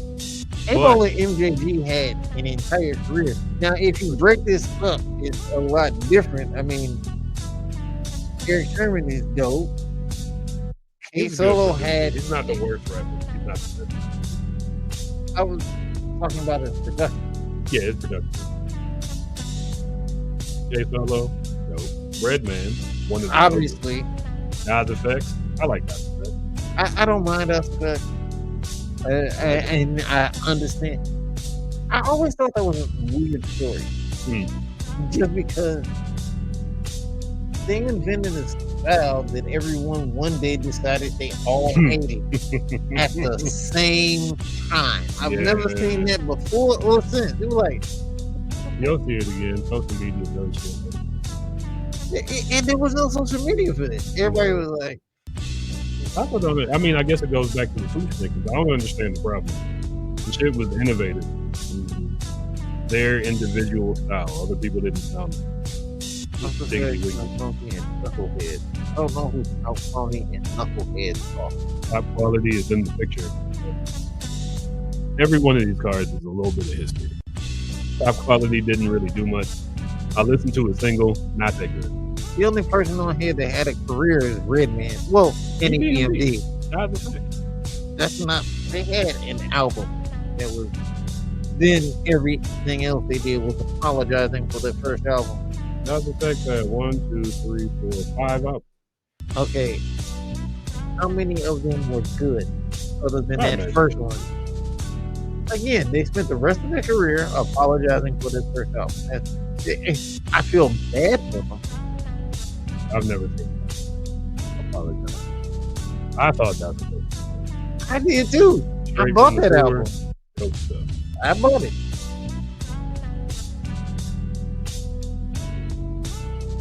Yeah, I don't like it. I didn't either. Because they invented their style. Mm-hmm. They didn't take it from anybody else. If you invent a style, you should be able to use it. But, yeah, almost dropped it. Mind you, one shot. We're smacking Michael. But, yeah, I thought they were done dirty by the game. They were. They went, I think Nas Effects suffered from going, when Hit Squad split up, they went the Parrish Smith direction. Redman and K Solo went the Eric Sermon direction, and everybody that went the Eric Sermon direction had more hits. Well, again, because everybody, I think what happened to Dr. Sex was there was a period where after that first album, everybody tried sounding like them because it was a new breakout song. But you didn't even let the originals get the sound off the old shit. Again, they were just done dirty. They should have been bigger. Yeah, one of those done dirty hip hop. But again, I can't, except for Redman and the whole EPMB thing. I can't say they're bigger than EPMB as a group. Who's that? No, the Hip Squad. Yeah, they're not better than Redman was bigger than EPMB as a group. Well, no, I mean other than bigger than A-Ball and JQ. Redman. That depends on where you look. All right. If you go to the South, absolutely not. Well, yeah. You mean like geographically, of course. I mean the same way that if we were in New York having this argument, somebody would have something bad to say about A-Ball and MJG, because I'm sure they don't know that much about A-Ball. Even though A-Ball did have an East Coast remix to Pure Uncut, it was pretty dope. It had Cannabis and maybe DMX. Yeah. Yeah. I mean, so I don't know. We're gonna have to pull out some more time. Well, see, I would argue for A-Ball and MJG there because it's just two people, and they've been putting in work since I was in grade school. Oh, for sure. I had the triple. Now 46. They've been doing this since I was like 12. No, right. As much as I want to go with A-Ball and MJG, I grew up listening to a lot of the members. I grew up listening to EPMB and Redman because I didn't get the K Solo album and the other people I've never heard of. I didn't know who K Solo was when he did that the song with Redman. Yeah, also K Solo had that song, Your Mom's in My Business. Didn't know that one. I knew he had beef with DMX. Why would? Well, because they both had, what was the name of that? They both had, the story goes, DMX and K Solo were in jail together. Both of them had these songs where they spelled, it was based around spelling. The first. Okay. DMX came out with a song, K Solo came out with a song. Both of them said they had the idea first, and that the other one stole the idea while they were in jail. And none of them became an adult and said, you know what, I'm not doing this. I don't know. I don't think so.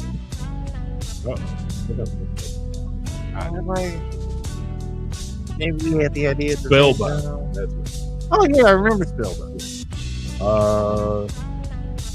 I remember DMX saying on, it was a Funkmaster Flex freestyle over Give Up the Goods.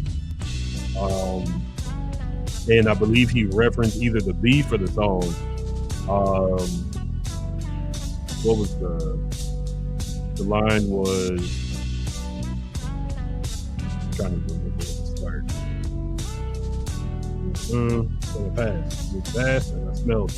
SPELLEDTHEM, I spelled it. I was like, well, I don't know who came up with it. But that was one of the first things I heard DMX say. Well, this guy.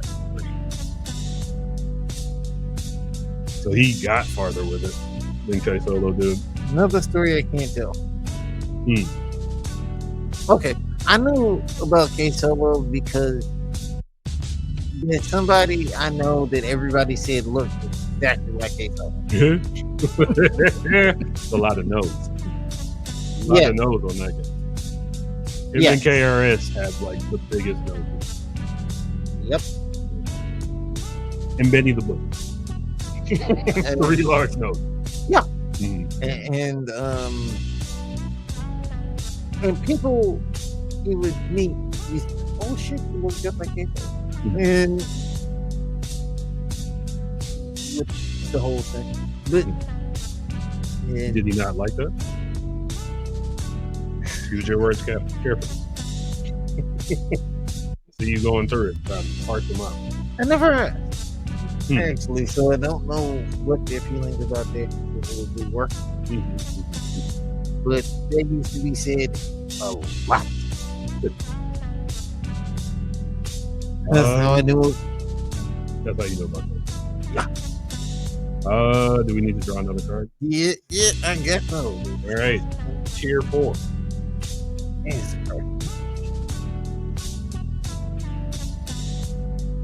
Oh, this is from the solo pile. Lil Wayne, LL Cool J. That would be different. Actually, because people were saying Wayne was the best rapper alive for a while, and until Lil Wayne has only had one album, LL Cool J has had a few. Lil Wayne's had a lot of albums. Bad. He's had a lot of mixtapes, a lot of albums. How many of them were bad? Well, I've heard maybe one or two Lil Wayne albums, not particularly for me, but people were crazy over Lil Wayne. Based off. I've never been a fan. I've never been a fan. Well, not always, but I've liked Lil Wayne. I've appreciated some of his stuff, but I realized that people went nuts. But at the same time, LL Cool J has been, again, another one of those people that's been putting in work since I was in grammar school. Absolutely. LL has been dope for very long. And I think that might have been my first favorite rapper. I imagine there's lots of people's first favorite rapper. So I can't. And then destroy people in battles. Yeah. He fucked Cannabis up. Cannabis got a good hit in. No. And then LL said 99% of your fans don't exist. Well, see, the thing about that is Cannabis had real bad production. Oh yeah, Cannabis wasn't capable rapper. It's just his. He was capable of fuck. I bought his first album. I remember that. Can I buy? Yeah. I bought it. I bought Rip the Jacket. Rip the Jacket wasn't so. I mean, it wasn't like beats that were going to get him on the radio, but they were decent enough. But I mean, he should have signed a Wyclef. He might have had a chance. If you give Cannabis DJ Premier, and that battle changes. Yeah, I don't know if LL Cool J would have survived that one. I'm gonna look up who else was signed with that, because I didn't really understand signing with Wyclef. I've never been the biggest Wyclef fan. Me neither. I get the appeal. Wyclef has world. Wyclef can spot talent. He doesn't have it. He got it. I don't think. He can he's spot not the best rapper, but he's got it. He can spot talent in a minute. He found Lauryn Hill. Like, oh, she got talent. Got talent. He has no talent. No discernible talent. I've heard his feature on Big Pun's album. But that was also the best thing I heard. Okay. So not everybody is a talented rapper, and was Cannabis around to help him? Yeah.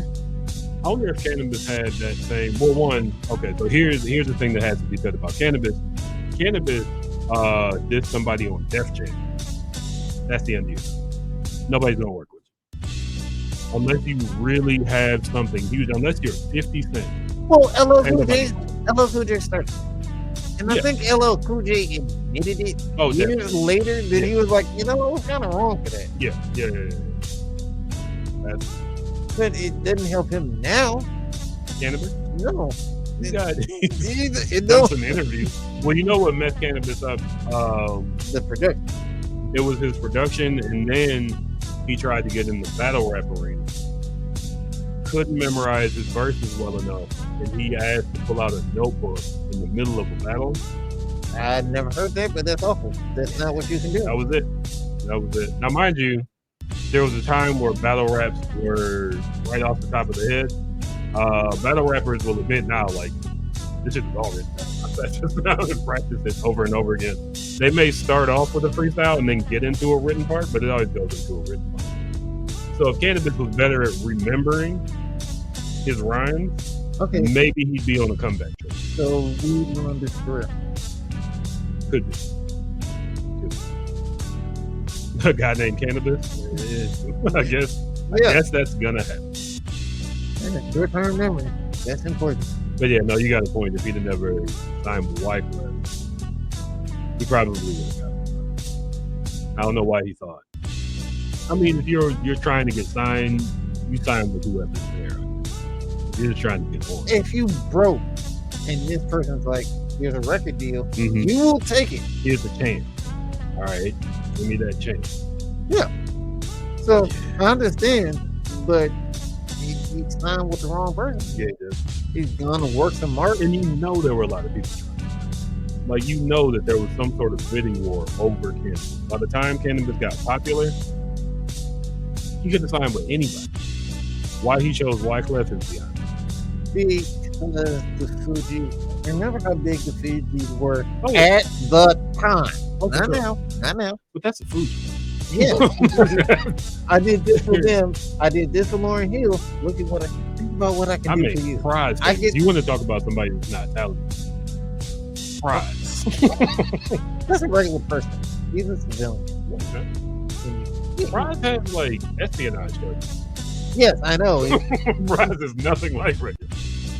Well, he doesn't have regular charges, but he's not rapping. No, he's not. Prize was out here doing whole other stuff. He was on Drink Champs talking about being on a boat that got taken over by pirates, and they were like, "How'd you get out of that situation?" He was like, "I can't know." That means he called somebody and they were like, let him go. I hope.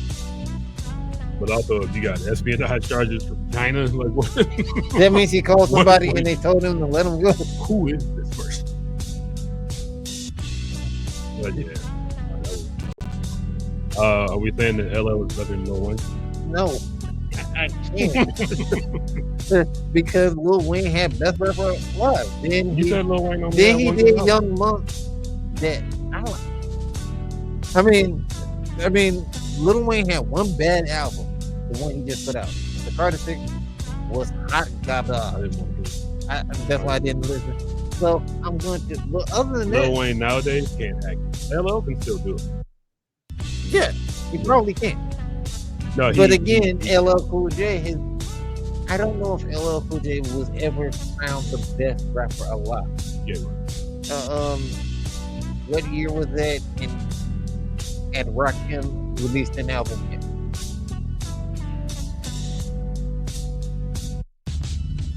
Also, you got to remember, Wayne crowned himself best rapper alive. Other people said it after him. So did LL Cool J.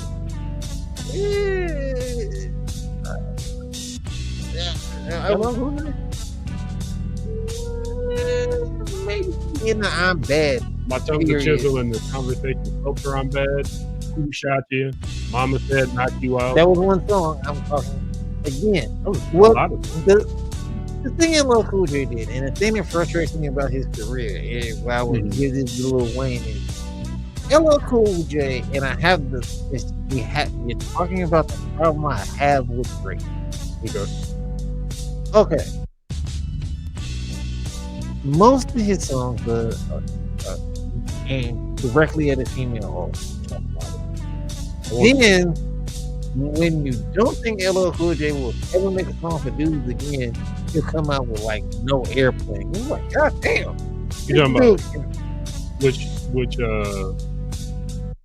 phase of LL Cool J? This wasn't that long ago. Well, it was maybe about a decade ago. No Airplane. The song's called No Airplane? Yeah. I don't know that. Probably because it didn't get any air. Well, it was called No Airplane. that was, and he sampled himself for that.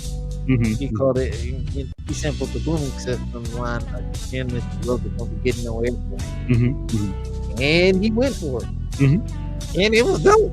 And then he went back to basically singing. His album with Q-Tip, did you hear that one? Yeah, I did.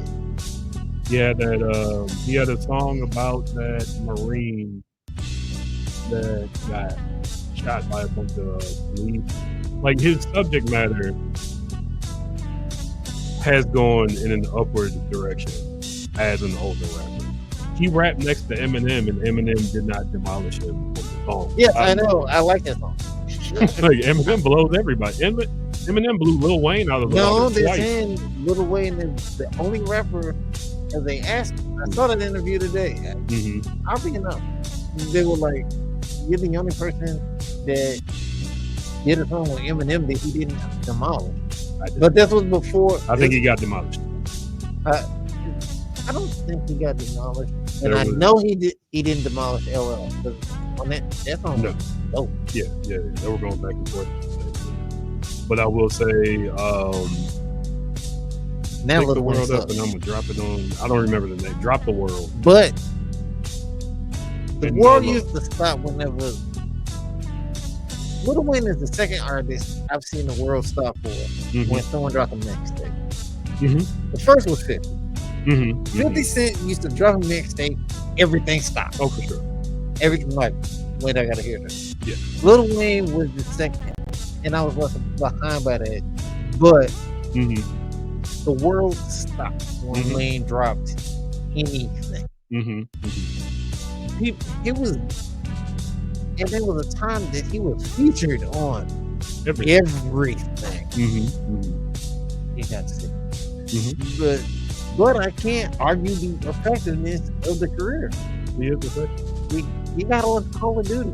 But as far as LL in his time, I can't give Lil Wayne. I would say I can't put Lil Wayne over. I mean, he's in the conversation for sure. But LL until 1998. No, Rakim. Rakim was. I'm not saying Rakim existed. Rakim was dope, but LL up until 1988 was even LL's like the songs about women, the songs about still dope, still hard.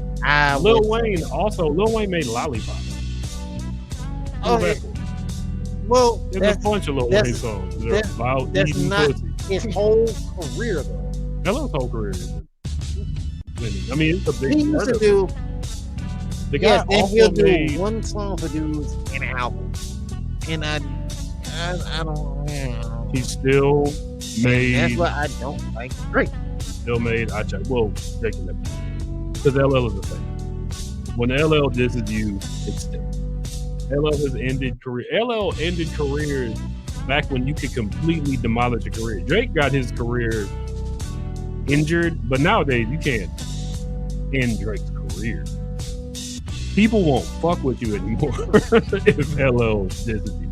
You know where Kumo D's response to LL went? The Freddy's Dead soundtrack. Yes, I remember that. What the fuck is that? Not in record stores, not at the club. A horror movie soundtrack that has nothing to do with Kumo D. But I mean, how many dope raps did Kumo get? I mean, Kumo D's biggest song was the Wild Wild West. I love that. Okay, but did also, it was the biggest song to lyrics? get out of New York. It was Kumo D's time wasn't about having the best lyrics in the world. In fact, people like Rakim, people like KRS, people like LL Cool J, people like Kane elevated the game to that point. Kane wasn't in that. Kane came from Melly Mel. Kane came from that like early 80s party music. And yes, I believe he took out Busy B. He took out some rappers. And then this young guy that used to write for Run DMC came out and blew him out of the water. And he also blew Ice-T out of the water. He also blew MC Hammer out of the water. If you tangle with LL Cool J and LL Cool J's prime, LL was gonna make sure people talked about battles were different then. Who was Wayne beating? Nope, people were scared of Wayne. BG did. Juvenile did. So did Pusha T. And I'm a huge Pusha T. Oh yeah, Pusha T said Wayne bit him, and he wasn't wrong. Wayne did take his ad-lib.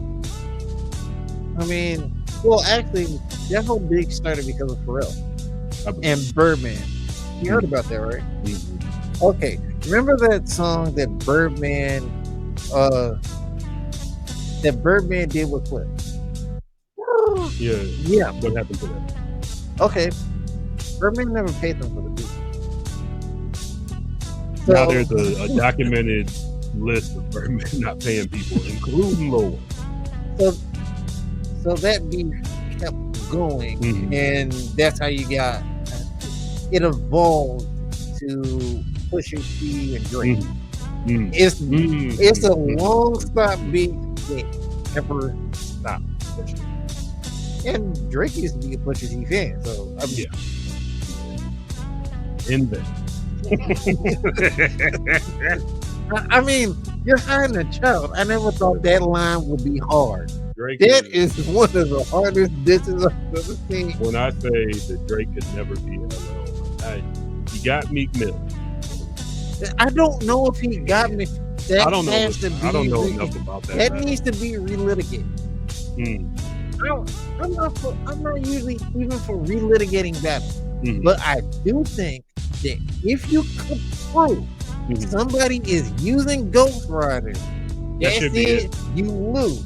That should be. Lil Wayne should have lost that battle. But then that's one of those. But he made a pop hit, then people would.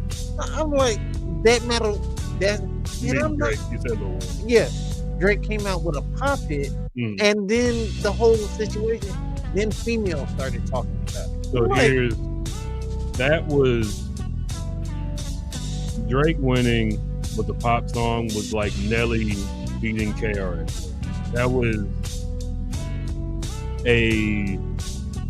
what's the opposite of a benchmark? Like that was what the game had become at that point.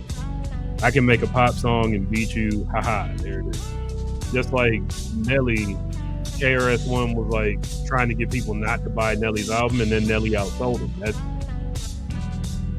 KRS being outdated when it comes to radio pop hits, and that's no diss to KRS, but the plan didn't work because he underestimated, either he overestimated his fans or he underestimated Nelly's presence in hip hop, and sadly he won. I feel Nelly's still spending the fat farm money if he was careful at all. I don't know. I feel like he probably was. Also, Nelly performed at Trump's rally in Texas. Yeah, that means he needed money. Yep. Needed money and did not have scruples. Snoop. I was okay. See, I don't know what's that. I don't know how that. See, I hate Nelly for a different reason, and that was because I got my heart broken by a girl from St. Louis. DJ Elefari. He doesn't like Nelly. He probably did like Nelly up until. Oh man, I got my heart broken. No. You know how they always say you don't become a man until you get your heart broke? That was it. That was the one. When I'm have my head in my mom's lap crying, I was hyped. So I imagine this will be, we've gone what? Up 6 times. Sam is represented by Helter Skelter, which is not fair. Love Helter. Yeah, so do I. Shout out to the people who know Sean Price from Helter Skelter. Yeah. Post Helter Skelter Sean Price, very dope. Yeah. Rest in peace. But at the same time, this guy, dope. Above the Law. Above the Law. I don't feel like Above the Law was huge everywhere, but Black Superman is one of the greatest songs ever. Never heard them. That's another one to listen to. Yeah. I love that. Cleveland loves that. I don't know how it skipped around the country, but I've been to Cleveland once. Good people. Good food. I like the food. I really did like the food. We got great food in Cleveland. You know why? Because we're depressed. And when you're depressed, you cook. You know what? There are not many times. One of the problems I have with places that I go from, that I've been sometimes, is they're towns that don't like to eat. Chicago is a town that likes to eat. For sure. You will get. You don't come up with deep dish pizza if you don't like to eat. That shit's a little fine. I was at a hotel. So what restaurants are good around here? And she started doing something I've only seen people do in Chicago. Mm-hmm. Well, what do you like? Well, because you could do this, or you could do this, or you could do this, or you could do this. But this place has this specialty, and that's delicious, and they deliver. And it's the middle of the snowstorm, and the roads are closed. So Where you kind said of trapped. That's not that big an issue. Yes, they were cursing out the mayor because he did something with the snowplow money. I'm like, and we Frank didn't Jackson. It was like, the fact that you said he means it was Frank Jackson, and Frank Jackson's grandson is the woman with the what's the thing that you connect the trailer? A trailer hill. That round thing? Yeah. Yeah, I don't know what the fuck is up with Frank Jackson's family, but it definitely shines poorly on him. And they were mad. I'm like, we don't have to talk. So that's why the roads are closed. We had just gotten there. Yeah. That's what they should have had. Good people. I don't know what you're doing. Yeah, you would. I love Above the Law. I do think that Above the Law was it better to than Let the Brains Blow? I mean, that's not fair. Let the Brains Blow, Le Fleur, like that whole album. Fantastic. The weakest song on there is Therapy, and Therapy's not a bad song. It was Sean Price making a concept song. He never did that again. No, it didn't work that one time. He said, all right, I like Therapy. I actually like Therapy a lot.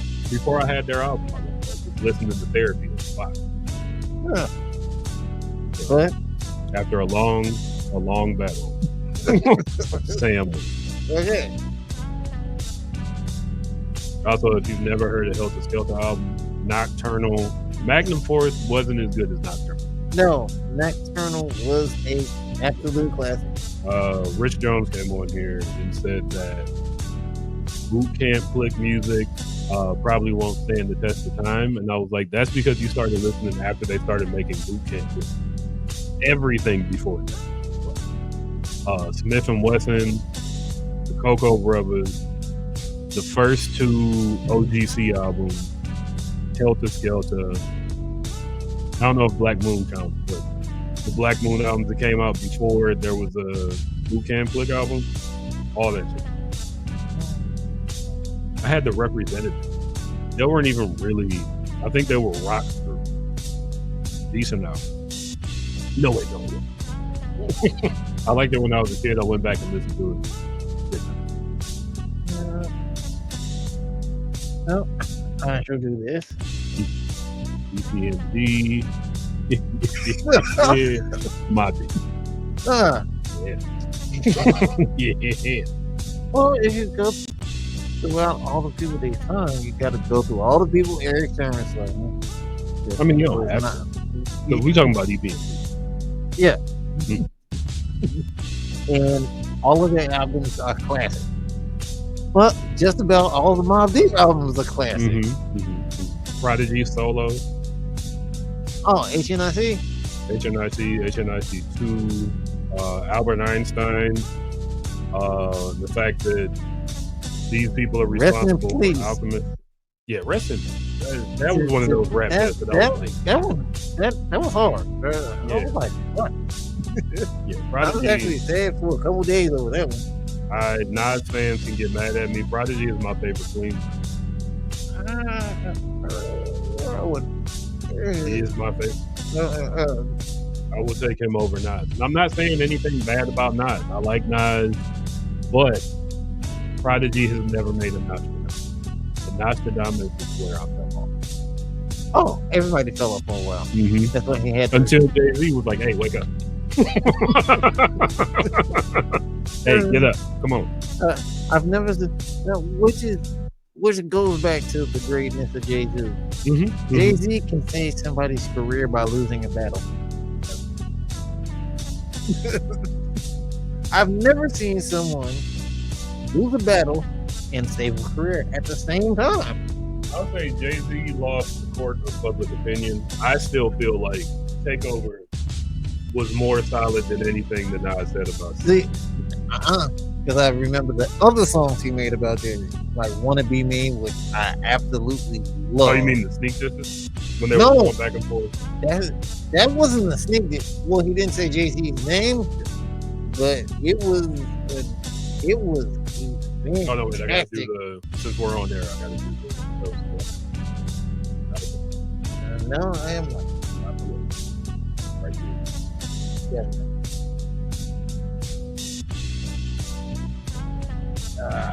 Jetsons, my lord. Lord is awful, ladies and gentlemen.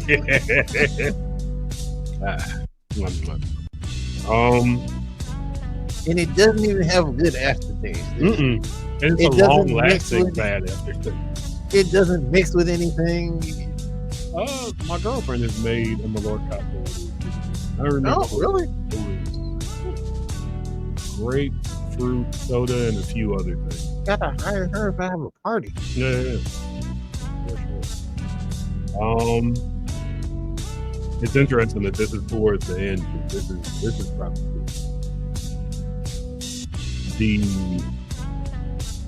the thing is, if you take yeah, this is a hard one. Now, there's also a generational difference between and there is overlap. Back to Business came out. Yeah. Of EMD. It was contemporary stuff. Also, I don't know if these two groups would have liked each other because Keith Murray and Prodigy didn't get along.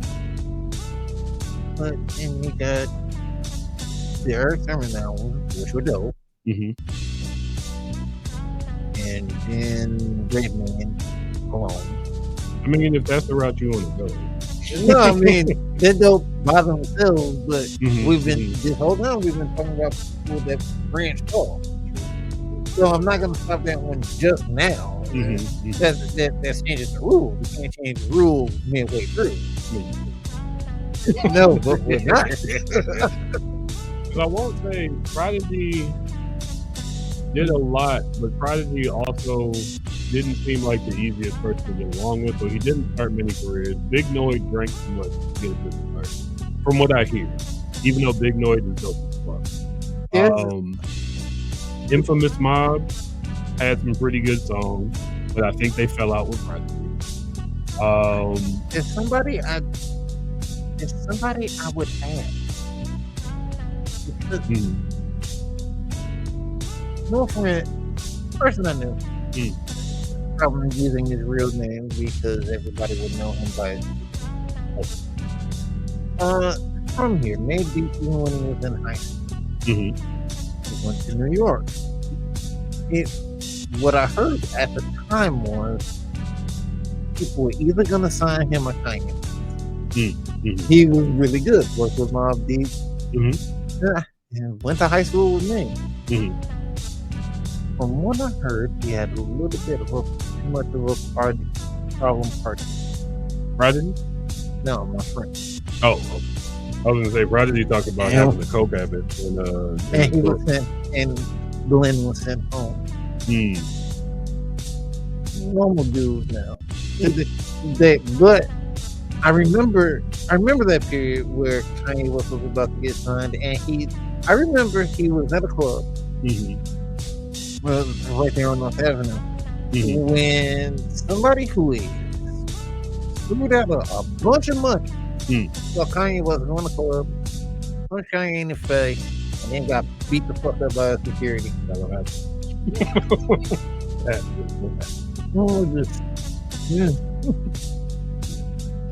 But I mean, he was so mad about the money he was owed. So, I mean, that was but for some reason, they were always the story I heard. It may not be.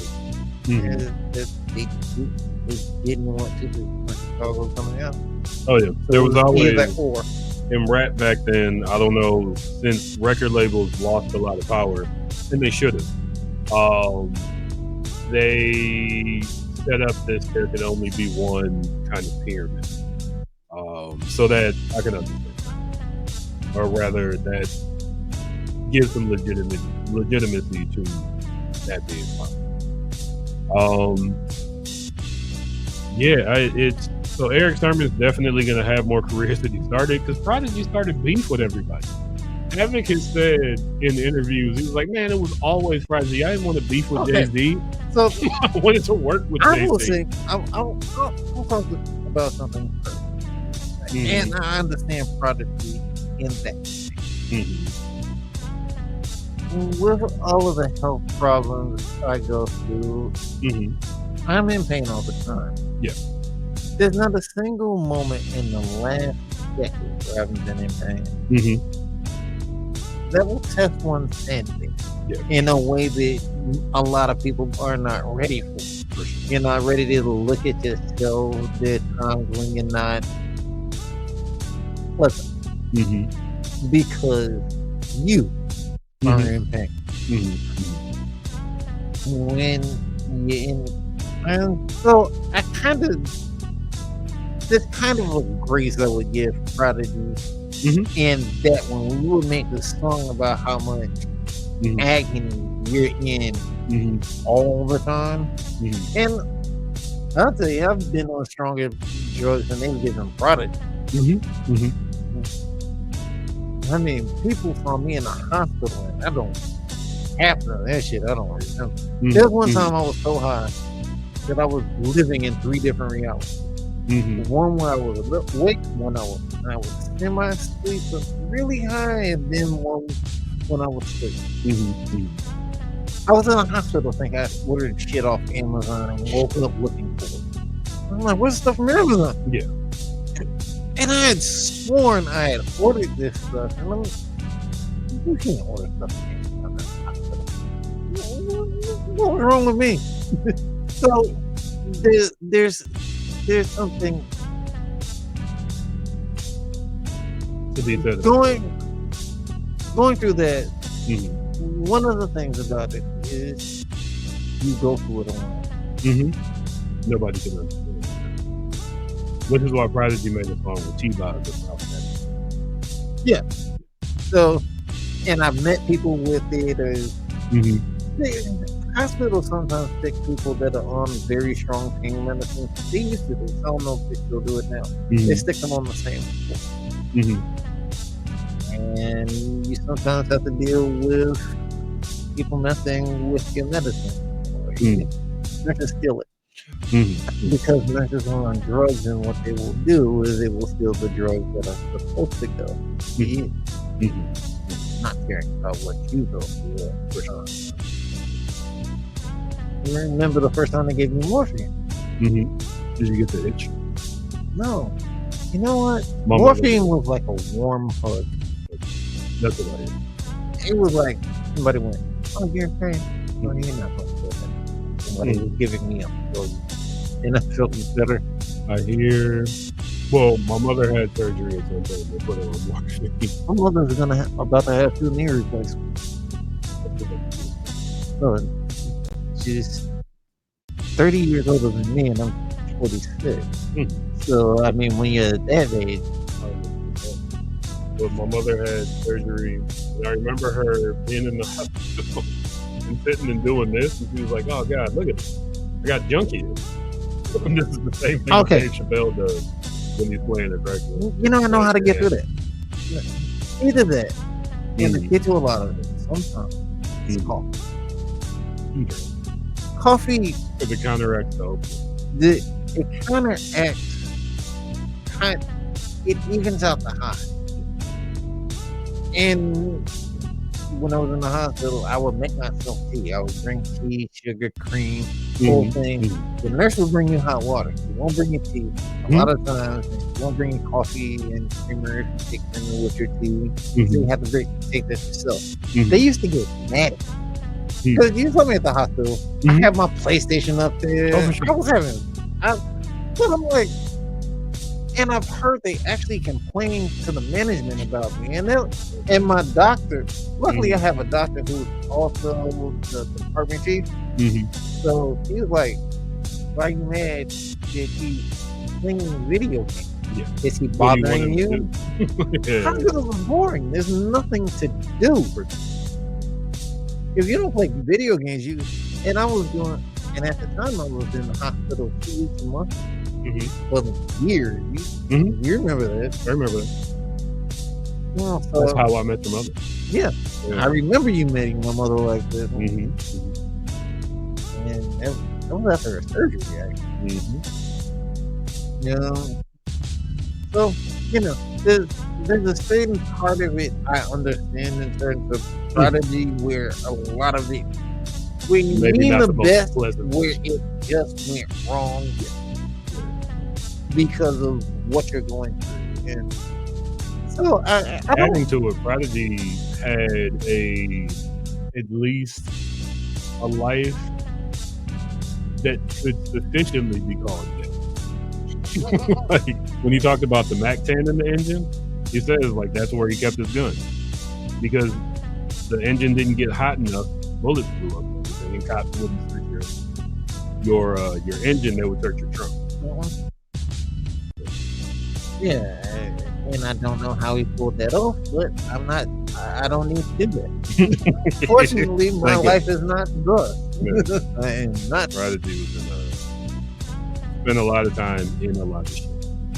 Yeah, that's why he was in jail that one time. Yep. And he said he was there with like single politicians and stuff. Yeah, making meals with them. I don't believe he was in general population. No, he talked about how, and I get that New York tough guys, and maybe tough guys wherever you are, like, oh, that motherfucker went to general population. It's like, I'm not about to be I'm not about to be down there with y'all. Like, what is this? What do you think? If I have the option, I think Prodigy not be down there. I think Prodigy had fed time. Oh yeah, that's what happened. So he wouldn't. I forgot what he went to jail for. Possession. I believe he wasn't supposed to have a gun in the air. Let's see. Legal issue on the list.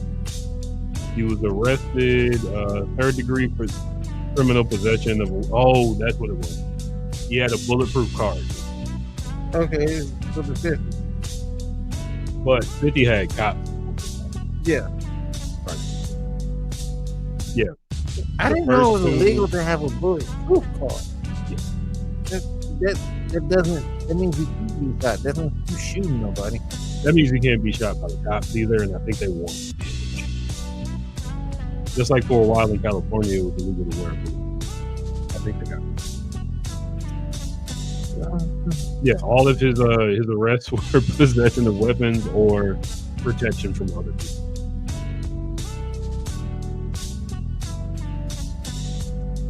And had beef with Tupac. Like and the thing is, the rumor always was that Prodigy said that he was offered a deal that if he turned on 50, they would have let him go. And he wouldn't do it.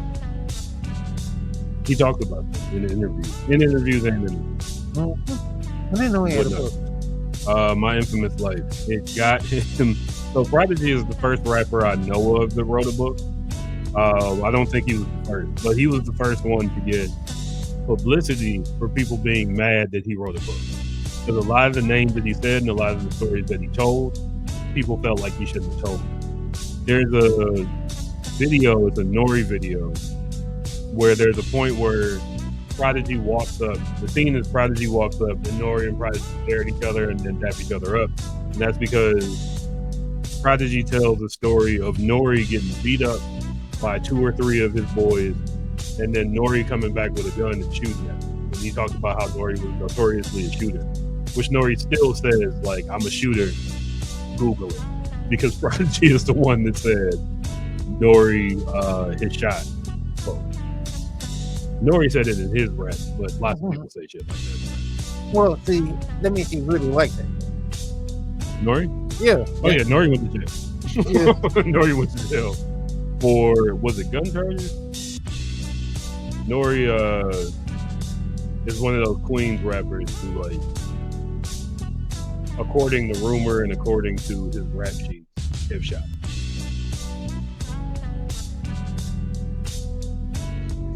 Or talk about altercation in 2009.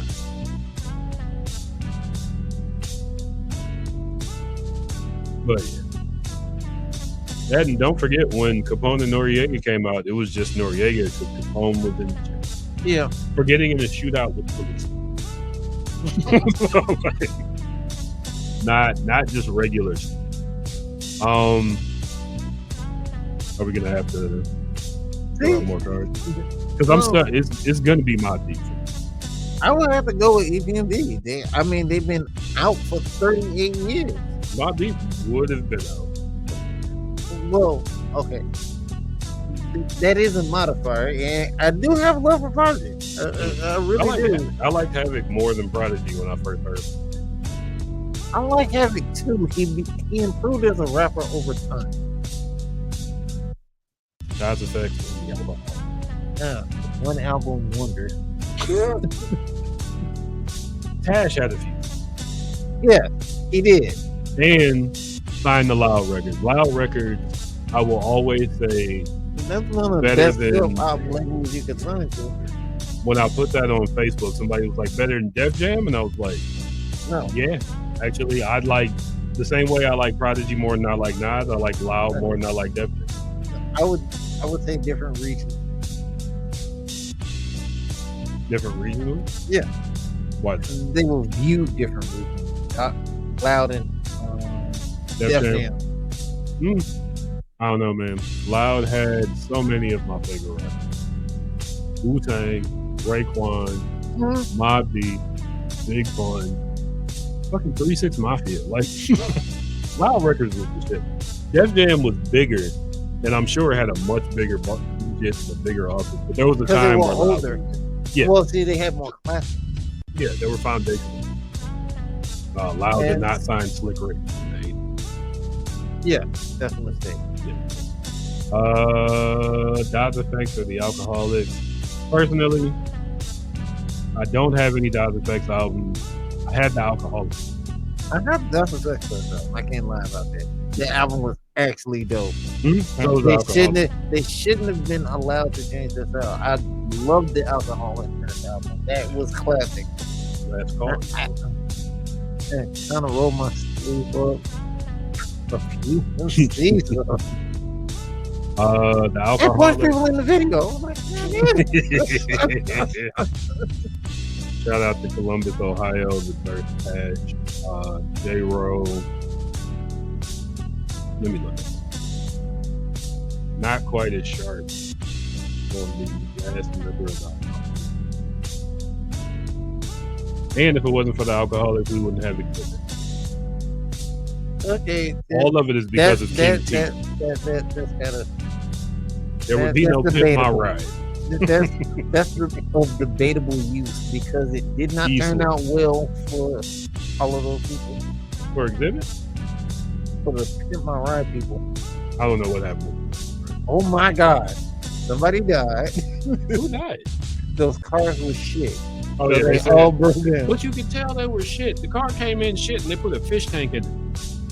They didn't fix the engine. They didn't fix the brakes. I don't even know if they fixed the wheel alignment. They just put a mini bowling alley in it. Like, what are you going to do with this car?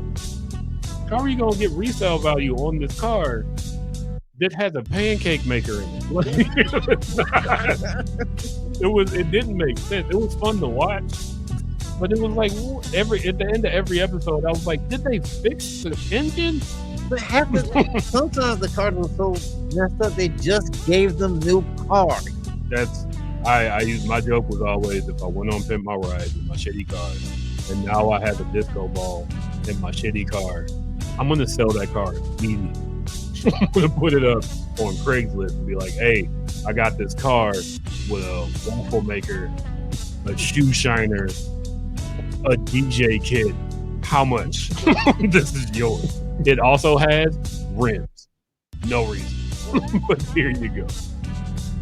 Pimp My Ride. And I hear sometimes it took some of that shit off and never let them take it. Yeah, I heard that. Yeah, it was a weird show. It was weird. So I mean, Exhibit is a dubious use. I did hear the story about how he got Pimp My Ride. I wonder who else could have done it. Completely unrelated. I wonder who was the Ja Rule of that story, because Ja Rule turned down Fast and Furious from Ludacris because they really wanted to rap with him. I guess a Def Jam rapper. Well, they probably punked the Def Jam. Oh yeah. That was none of the purpose. So, I'm like, well, Def Jam, send somebody else. Yeah. But it does make me wonder who else was in the running besides. Apparently, there was a Pimp My Ride in Germany, the UK, the Netherlands, Indonesia, France. Lederhosen. There was one called Pimp My Farad. Farad? What? It was a bike. Farad is a bike. In German? Don't come for me. I don't know. Shout out to Sudo out there. And yeah, there were legal actions against me. Because of well, it's not a story unless the cops are involved. I don't know which one you need. But my heart goes to the alcoholics because I had that and they were on. I had both. So I mean, microphone checker was dope. Then it was all the video stuff. The whole first album was dope. I don't understand. Their first best destiny was to never change their style, but they would have needed everybody else not to try. Or they could have just come out on top. Yeah. Also, I believe the reason why people wore ski goggles in the 90s where you wore ski goggles on in the your summer. head. In the summer, and kids. it had never been skiing. And I it believe wasn't. that was And you were in Florida. Yeah. In Timberland and ski. Do we need another card? Yeah. But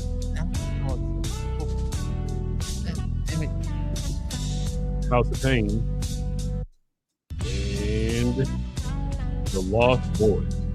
This is gonna be low. Yeah, funny enough, so The Lost Boys was like 2 people. No, that was you. Oh. Now, mind you, House of Pain. That one song and shout out to DJ Muggs. They had 2 songs. They had Jump Around, which Boston probably still plays every 5 minutes, and Who's the Man from the Who's the Man song. Yeah, which was dope. And DJ Muggs made their beats. DJ Muggs is one of the best producers ever in rap music. DJ Muggs is why we have Alchemist, and you can hear the lineage between DJ Muggs and Alchemist. Yeah. But still, Boston. Yes. Much better. Renee is still one of the greatest stories. Yeah. Yeah.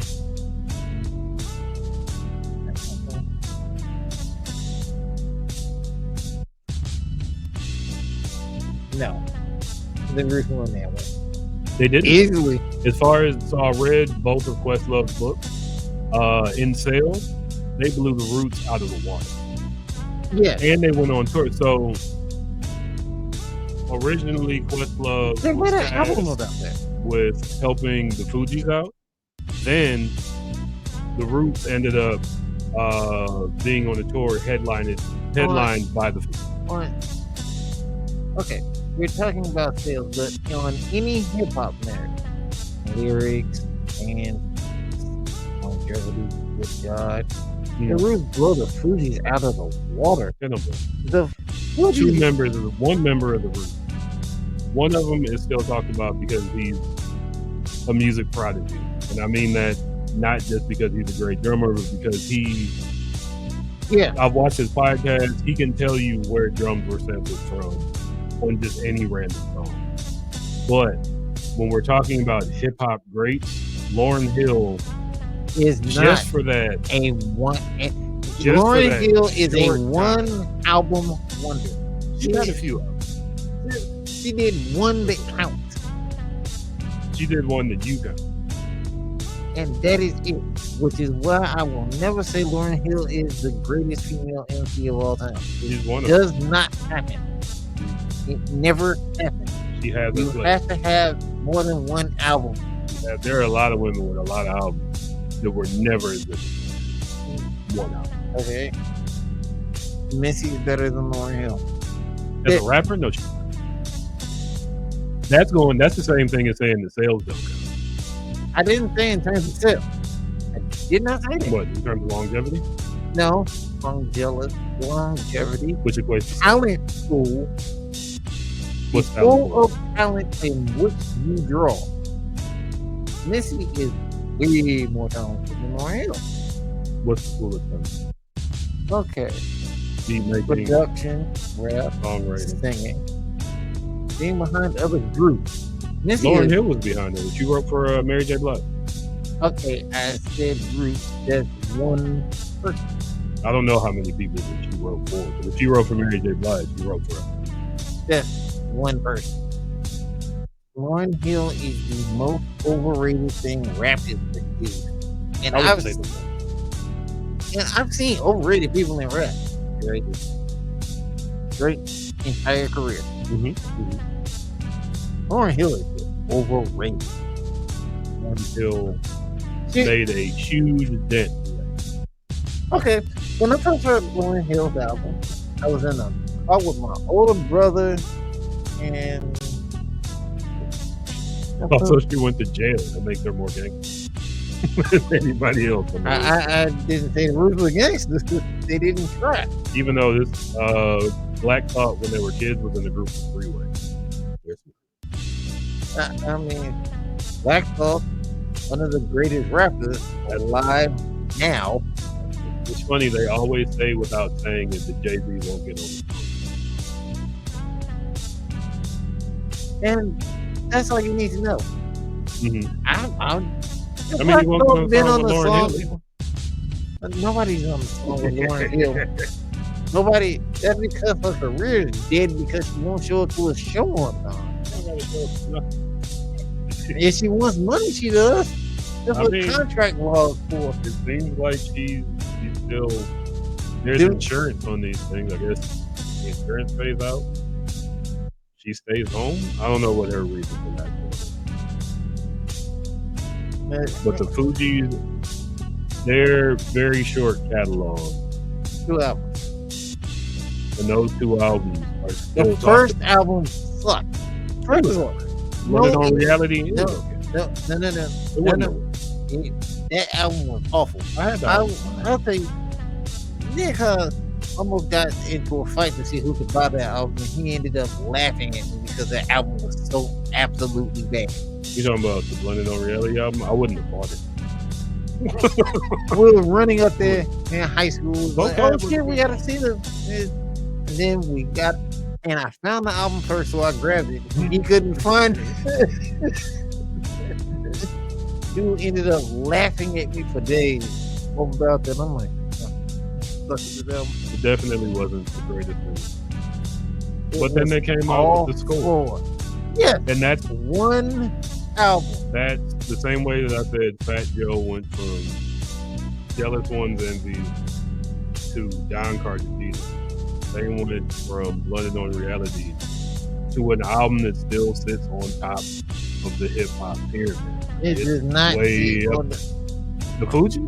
The Score? No! The Score is one of the best hip hop albums. No, it's not. That's you hate. No, it's not. It's not even in the top third. You can't. That's what it's the same thing when people say that they don't like Jay-Z. Like, if you don't like it, you're hating. No.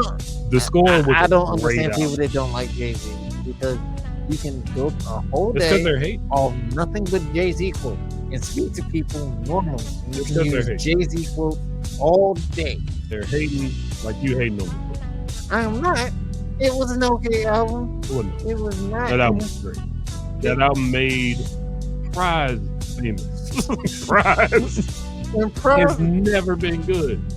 Okay. Prize was known. Everybody in the Roots has talent. Who name all the people in there? I don't know people that cheat. No, you don't.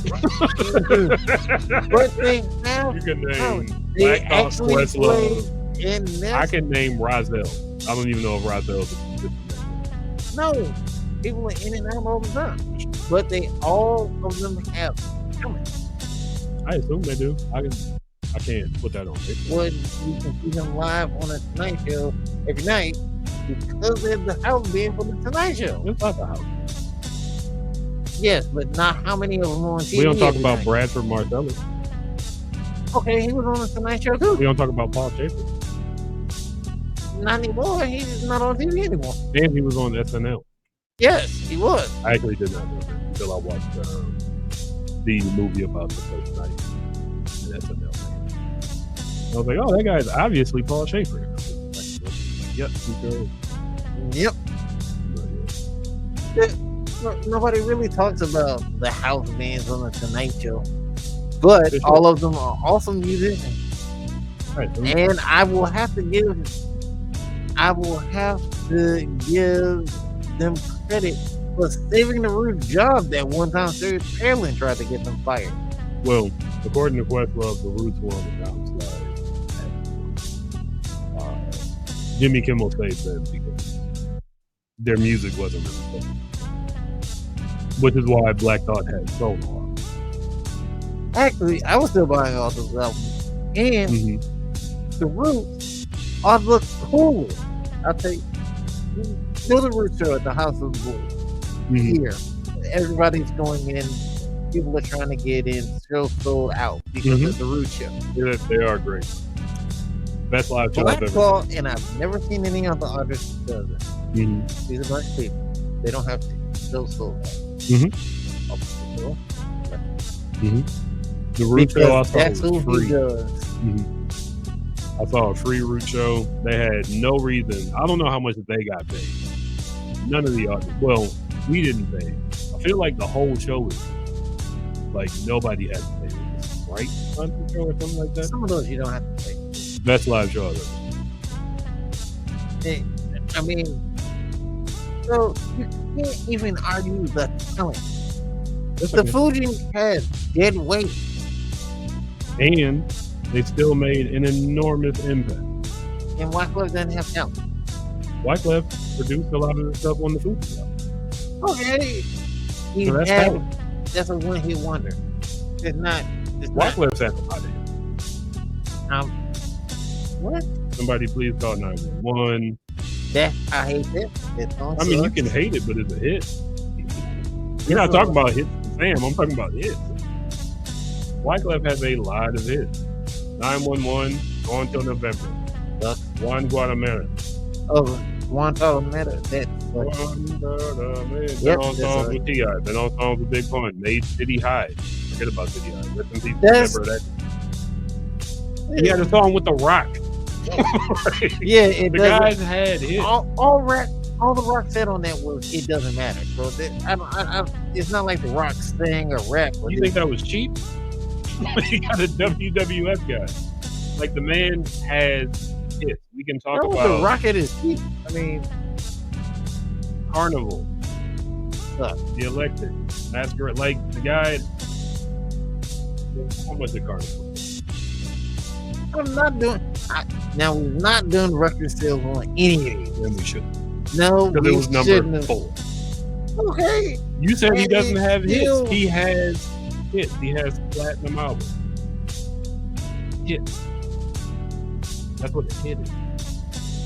The Fuji, the score, huge hit. By 90s standards, huge hit. Yeah, for the one song. It wasn't because of one song. Yeah, there was. Then we got to go. You don't want to talk about songs, but now we have to talk about it. No, I said it was because of one song. I did not name the song. I did not talk about the song. I just said it was because of one song. It was. There have been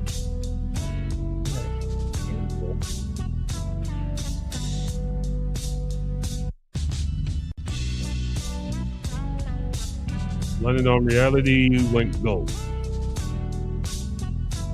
Now, the score went 7 times flat. 7 times. Okay. Hits.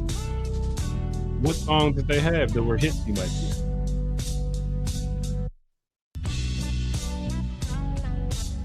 Okay, so how many Grammys did they have? Hey, 3. So we're gonna do all of that. You want to hear a fun point about the Roots? The Roots, Jill Scott was supposed to be on. Yes, you was. And then Erykah Badu replaced her. You know who else was on that song that never got any credit? Questlove talked about the Jill Scott thing in his book. He did not mention that Eve never got a Grammy for that song. Wow. Eve rapped on that song. Didn't get, it doesn't say featuring Eve when they won a Grammy for it. She didn't get a Grammy. She said in her autobiography, I read that, Questlove offered his Grammy and she was like, no, I don't want this. I want my Grammy for that. Not to say anything bad about it, but I think that's. Oh my God! Do you want more? Half-Life is better than the Fugees' entire catalog. According to Sam, because to the Grammy Committee. Well, one of them is better. And they won that too. So,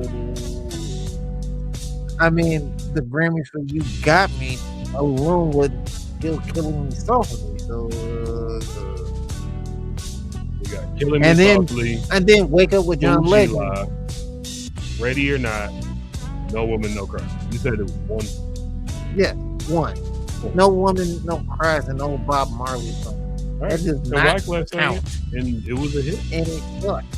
We talking about it was a hit. You said it was one song. Okay, I'm not talking about everything the Roots have that would take too long. Number 2. Number 1 on the dance. Okay, nobody's talking about dance singles. I'm just saying. You said there was one song. It wasn't just one song. Yes, it really was. That whole album's success was predicated on Killing Me Softly. It was predicated on Fuji. That was their first. Fuji Live was not that big of a hit. Fuji Live. Hip-hop rap songs, Billboard number 2.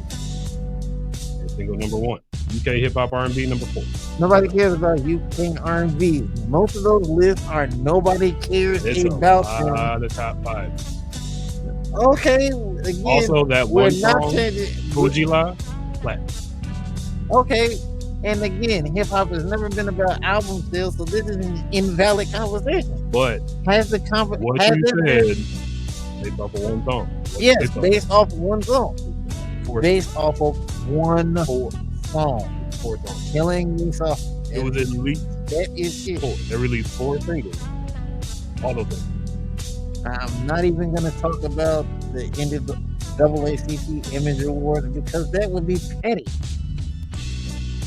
You remember on the Boondocks episode about R. Kelly? And it was like, this man has an NAACP award. Who's got that? And somebody in the back went, I got one. They hand them. Oh, really? Do you have one? Do I have one? I will. Maybe for this episode of this show. Hit me up in NAACP. I don't think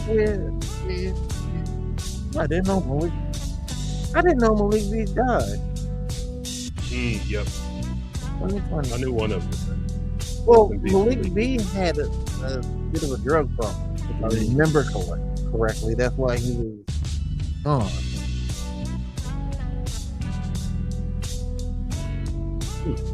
And he was 47.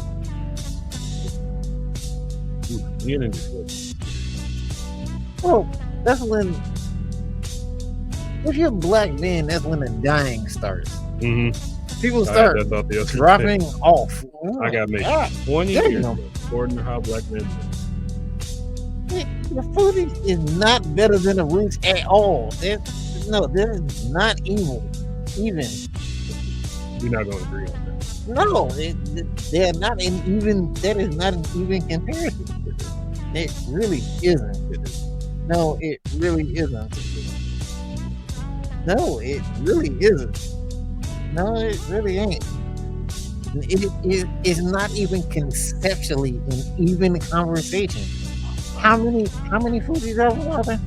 How many Roots albums are there? A bunch. Okay. What does that mean? I can make 12 albums today. That don't mean that I compare with nobody else. Seriously, Odd Future, Black Star. That depends on who you're a fan of. I mean, anything depends on who you're a fan. Did you hear the last Black Star album? The one that was promoted through Dave Chappelle's podcast or something like that? Like you had to have a certain membership in a certain thing to hear the Madlib produce Black Star album. No. Yeah, I didn't hear it.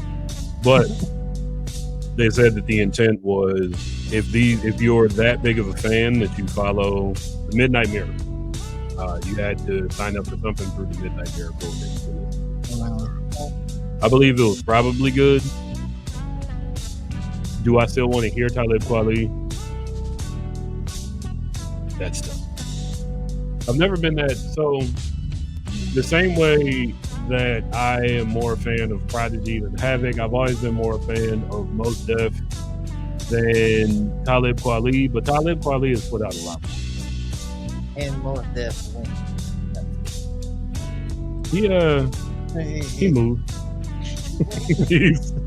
He's been some places. I don't know the inner workings of Mos Def's life. I do like Mos Def a lot as a lyricist. I like him more as a singer than I like a lot of rappers who sing. Again, I would say if I was a creator alone, you'd probably laugh at this point. Especially if you're talking about album sales. Then you got Earl Sweatshirt. Just all the stuff that Tyler can do on it. Tyler makes that music, and then he raps over it. Yeah. Does his own stage shows, his own outfits. He designed the album covers. Then you have Frank Ocean, too. Frank Ocean, Earl Sweatshirt, Damo Genesis. Who's the group that came?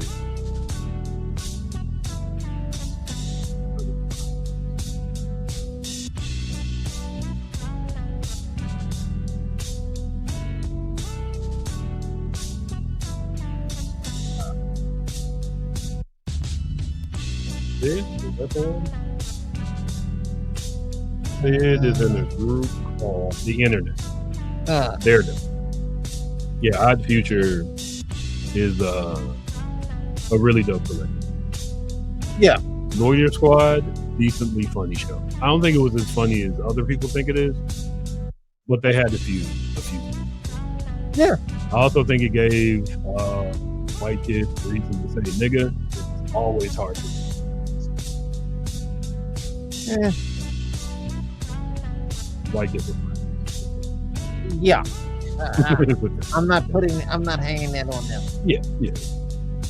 See, and this is the same argument as the last one. Odd Future left the Roots the same way Odd Future left Black Thought the same way the Roots left the Fugees. It's not an argument. Do you think that Odd Future laps the Roots? In terms of talent, no. In terms of overall talent.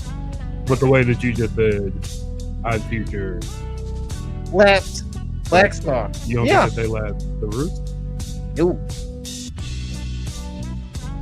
Because if you talk about everybody, then you gotta add Jill Scott and Erykah Badu in there. Nope. You don't gotta add Erykah Badu. Yes, you do. Because You Got Me exist. I mean, yeah, but that doesn't mean that they helped her career.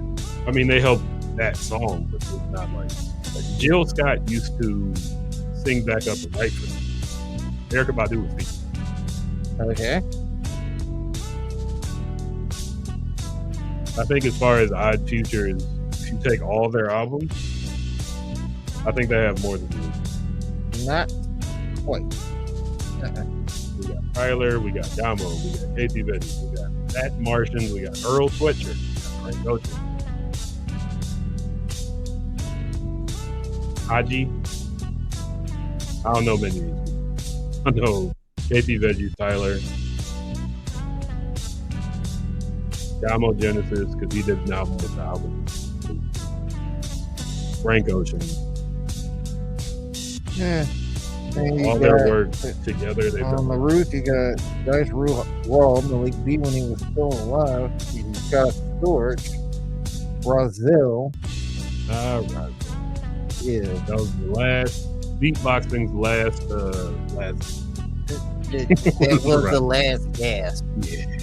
Before he drowned. Very Drowned bad. in lots of shit. That's not a distance. No, Hip hop drowns out a lot. That takes talent. Yeah.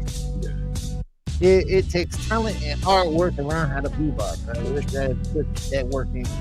Just when you're sitting around bored, you can beatbox for yourself. That Also, would just shout be out fun. to my guy Kid Mental, who's still beatboxing. And he's dope. He's the guy that did the Blurred Out Radio.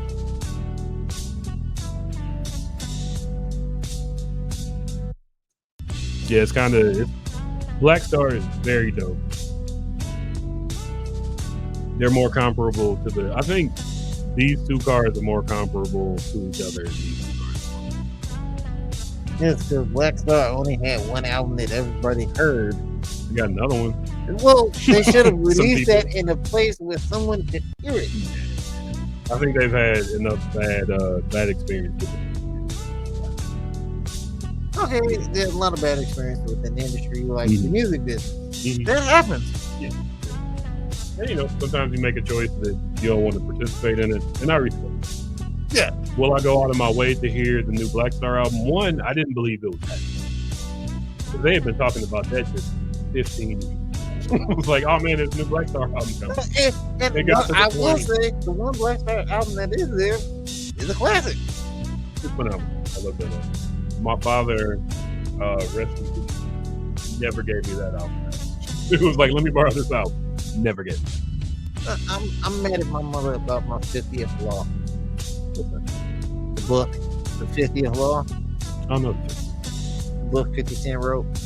Oh, with the dude that wrote the 48 Laws of Power. Yeah. I actually went on this month-long expedition to find this book. Took it. My mother gave it to her boyfriend, who has never given it back to this day. I'm mad at this I thought you were about to say, shit, I got to give him a present. No, it was like, let me borrow this. Okay, you borrow it. Here's my book. I let my boyfriend borrow it. What? Niggas came up with 40s and blunts and shit came up missing. I was like, remember when I was a kid, you used to tell me you don't let motherfuckers take what you can borrow? What did you do to my Different stuff? rules. Different rules. I'm still mad to this day about that. You got every right. I can't stand that motherfucker just because. Still got my book. Give it back. And then, to be fucked up, the nigga house burned down. I'm like, oh, horrible. You know, it's kind of poetic because they say 50 Cent burned his baby's mom's house after he was sick. You get that one. Last card. Alright, just go ahead and give it a. You bet not. Okay, and that's done. Hey, put the card back. People got to see. Now, of course, Wu-Tang. Because it's Wu-Tang. It is the ace of spades. That's what I said. Okay, and that's done. Any group you could have put down. But shout out to Chris Cross. The one of them that's left? Yeah, one of them passed away. It was bad. We learned on the last episode this one's still around. Plays guitar. I didn't know he was still in entertainment. Big trend in the 90s that I think ended with not Lil Bow Wow, but Lil Romeo.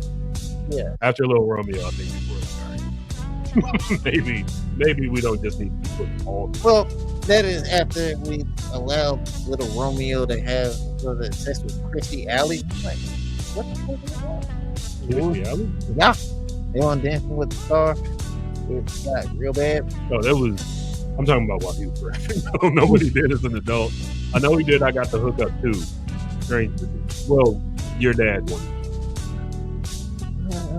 I know he'd be grounded.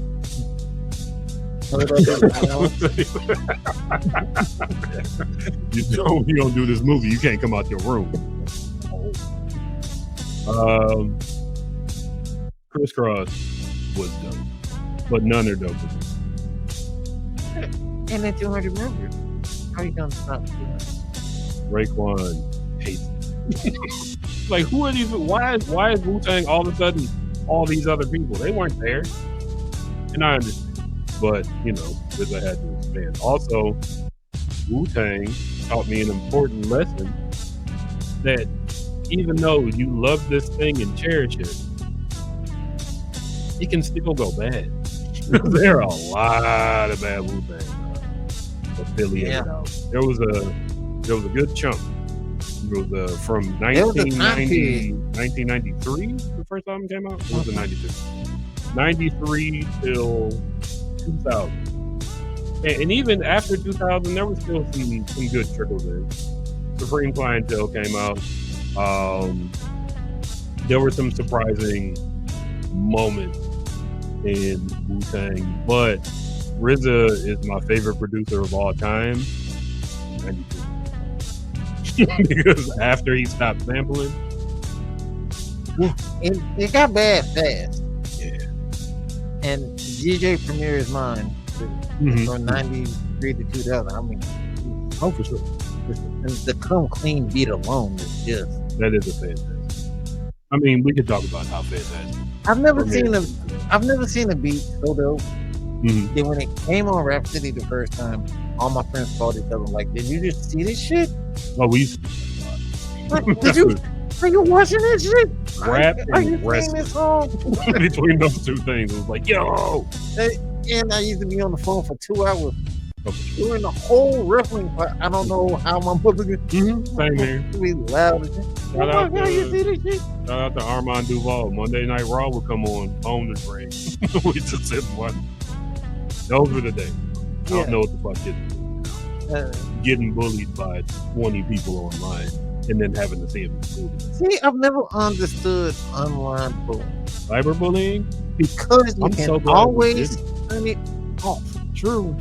But if everybody, you got those kids where it's like, one, what am I going to do? Not be entertained by electronics? And then now kids are outside and on the internet. You can't get away from it.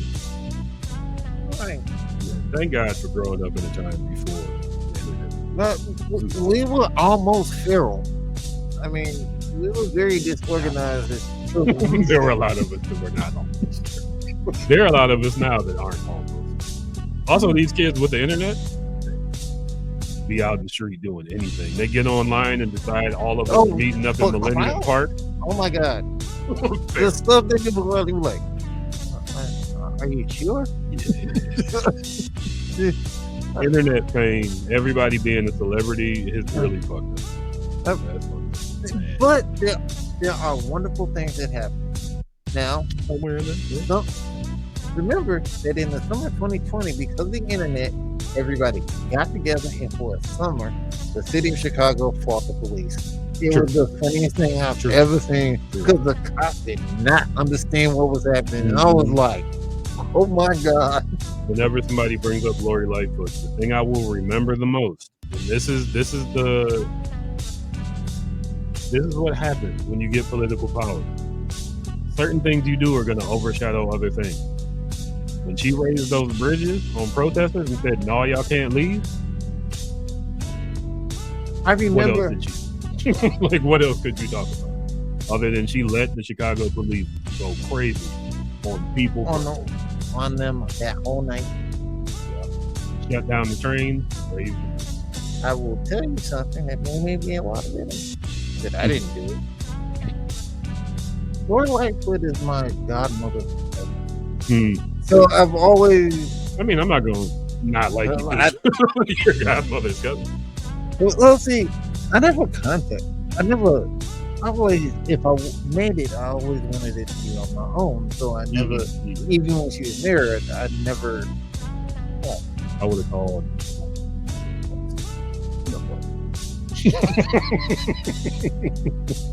And people will tell you that they're like, "Why don't you call? I want to make it on my own."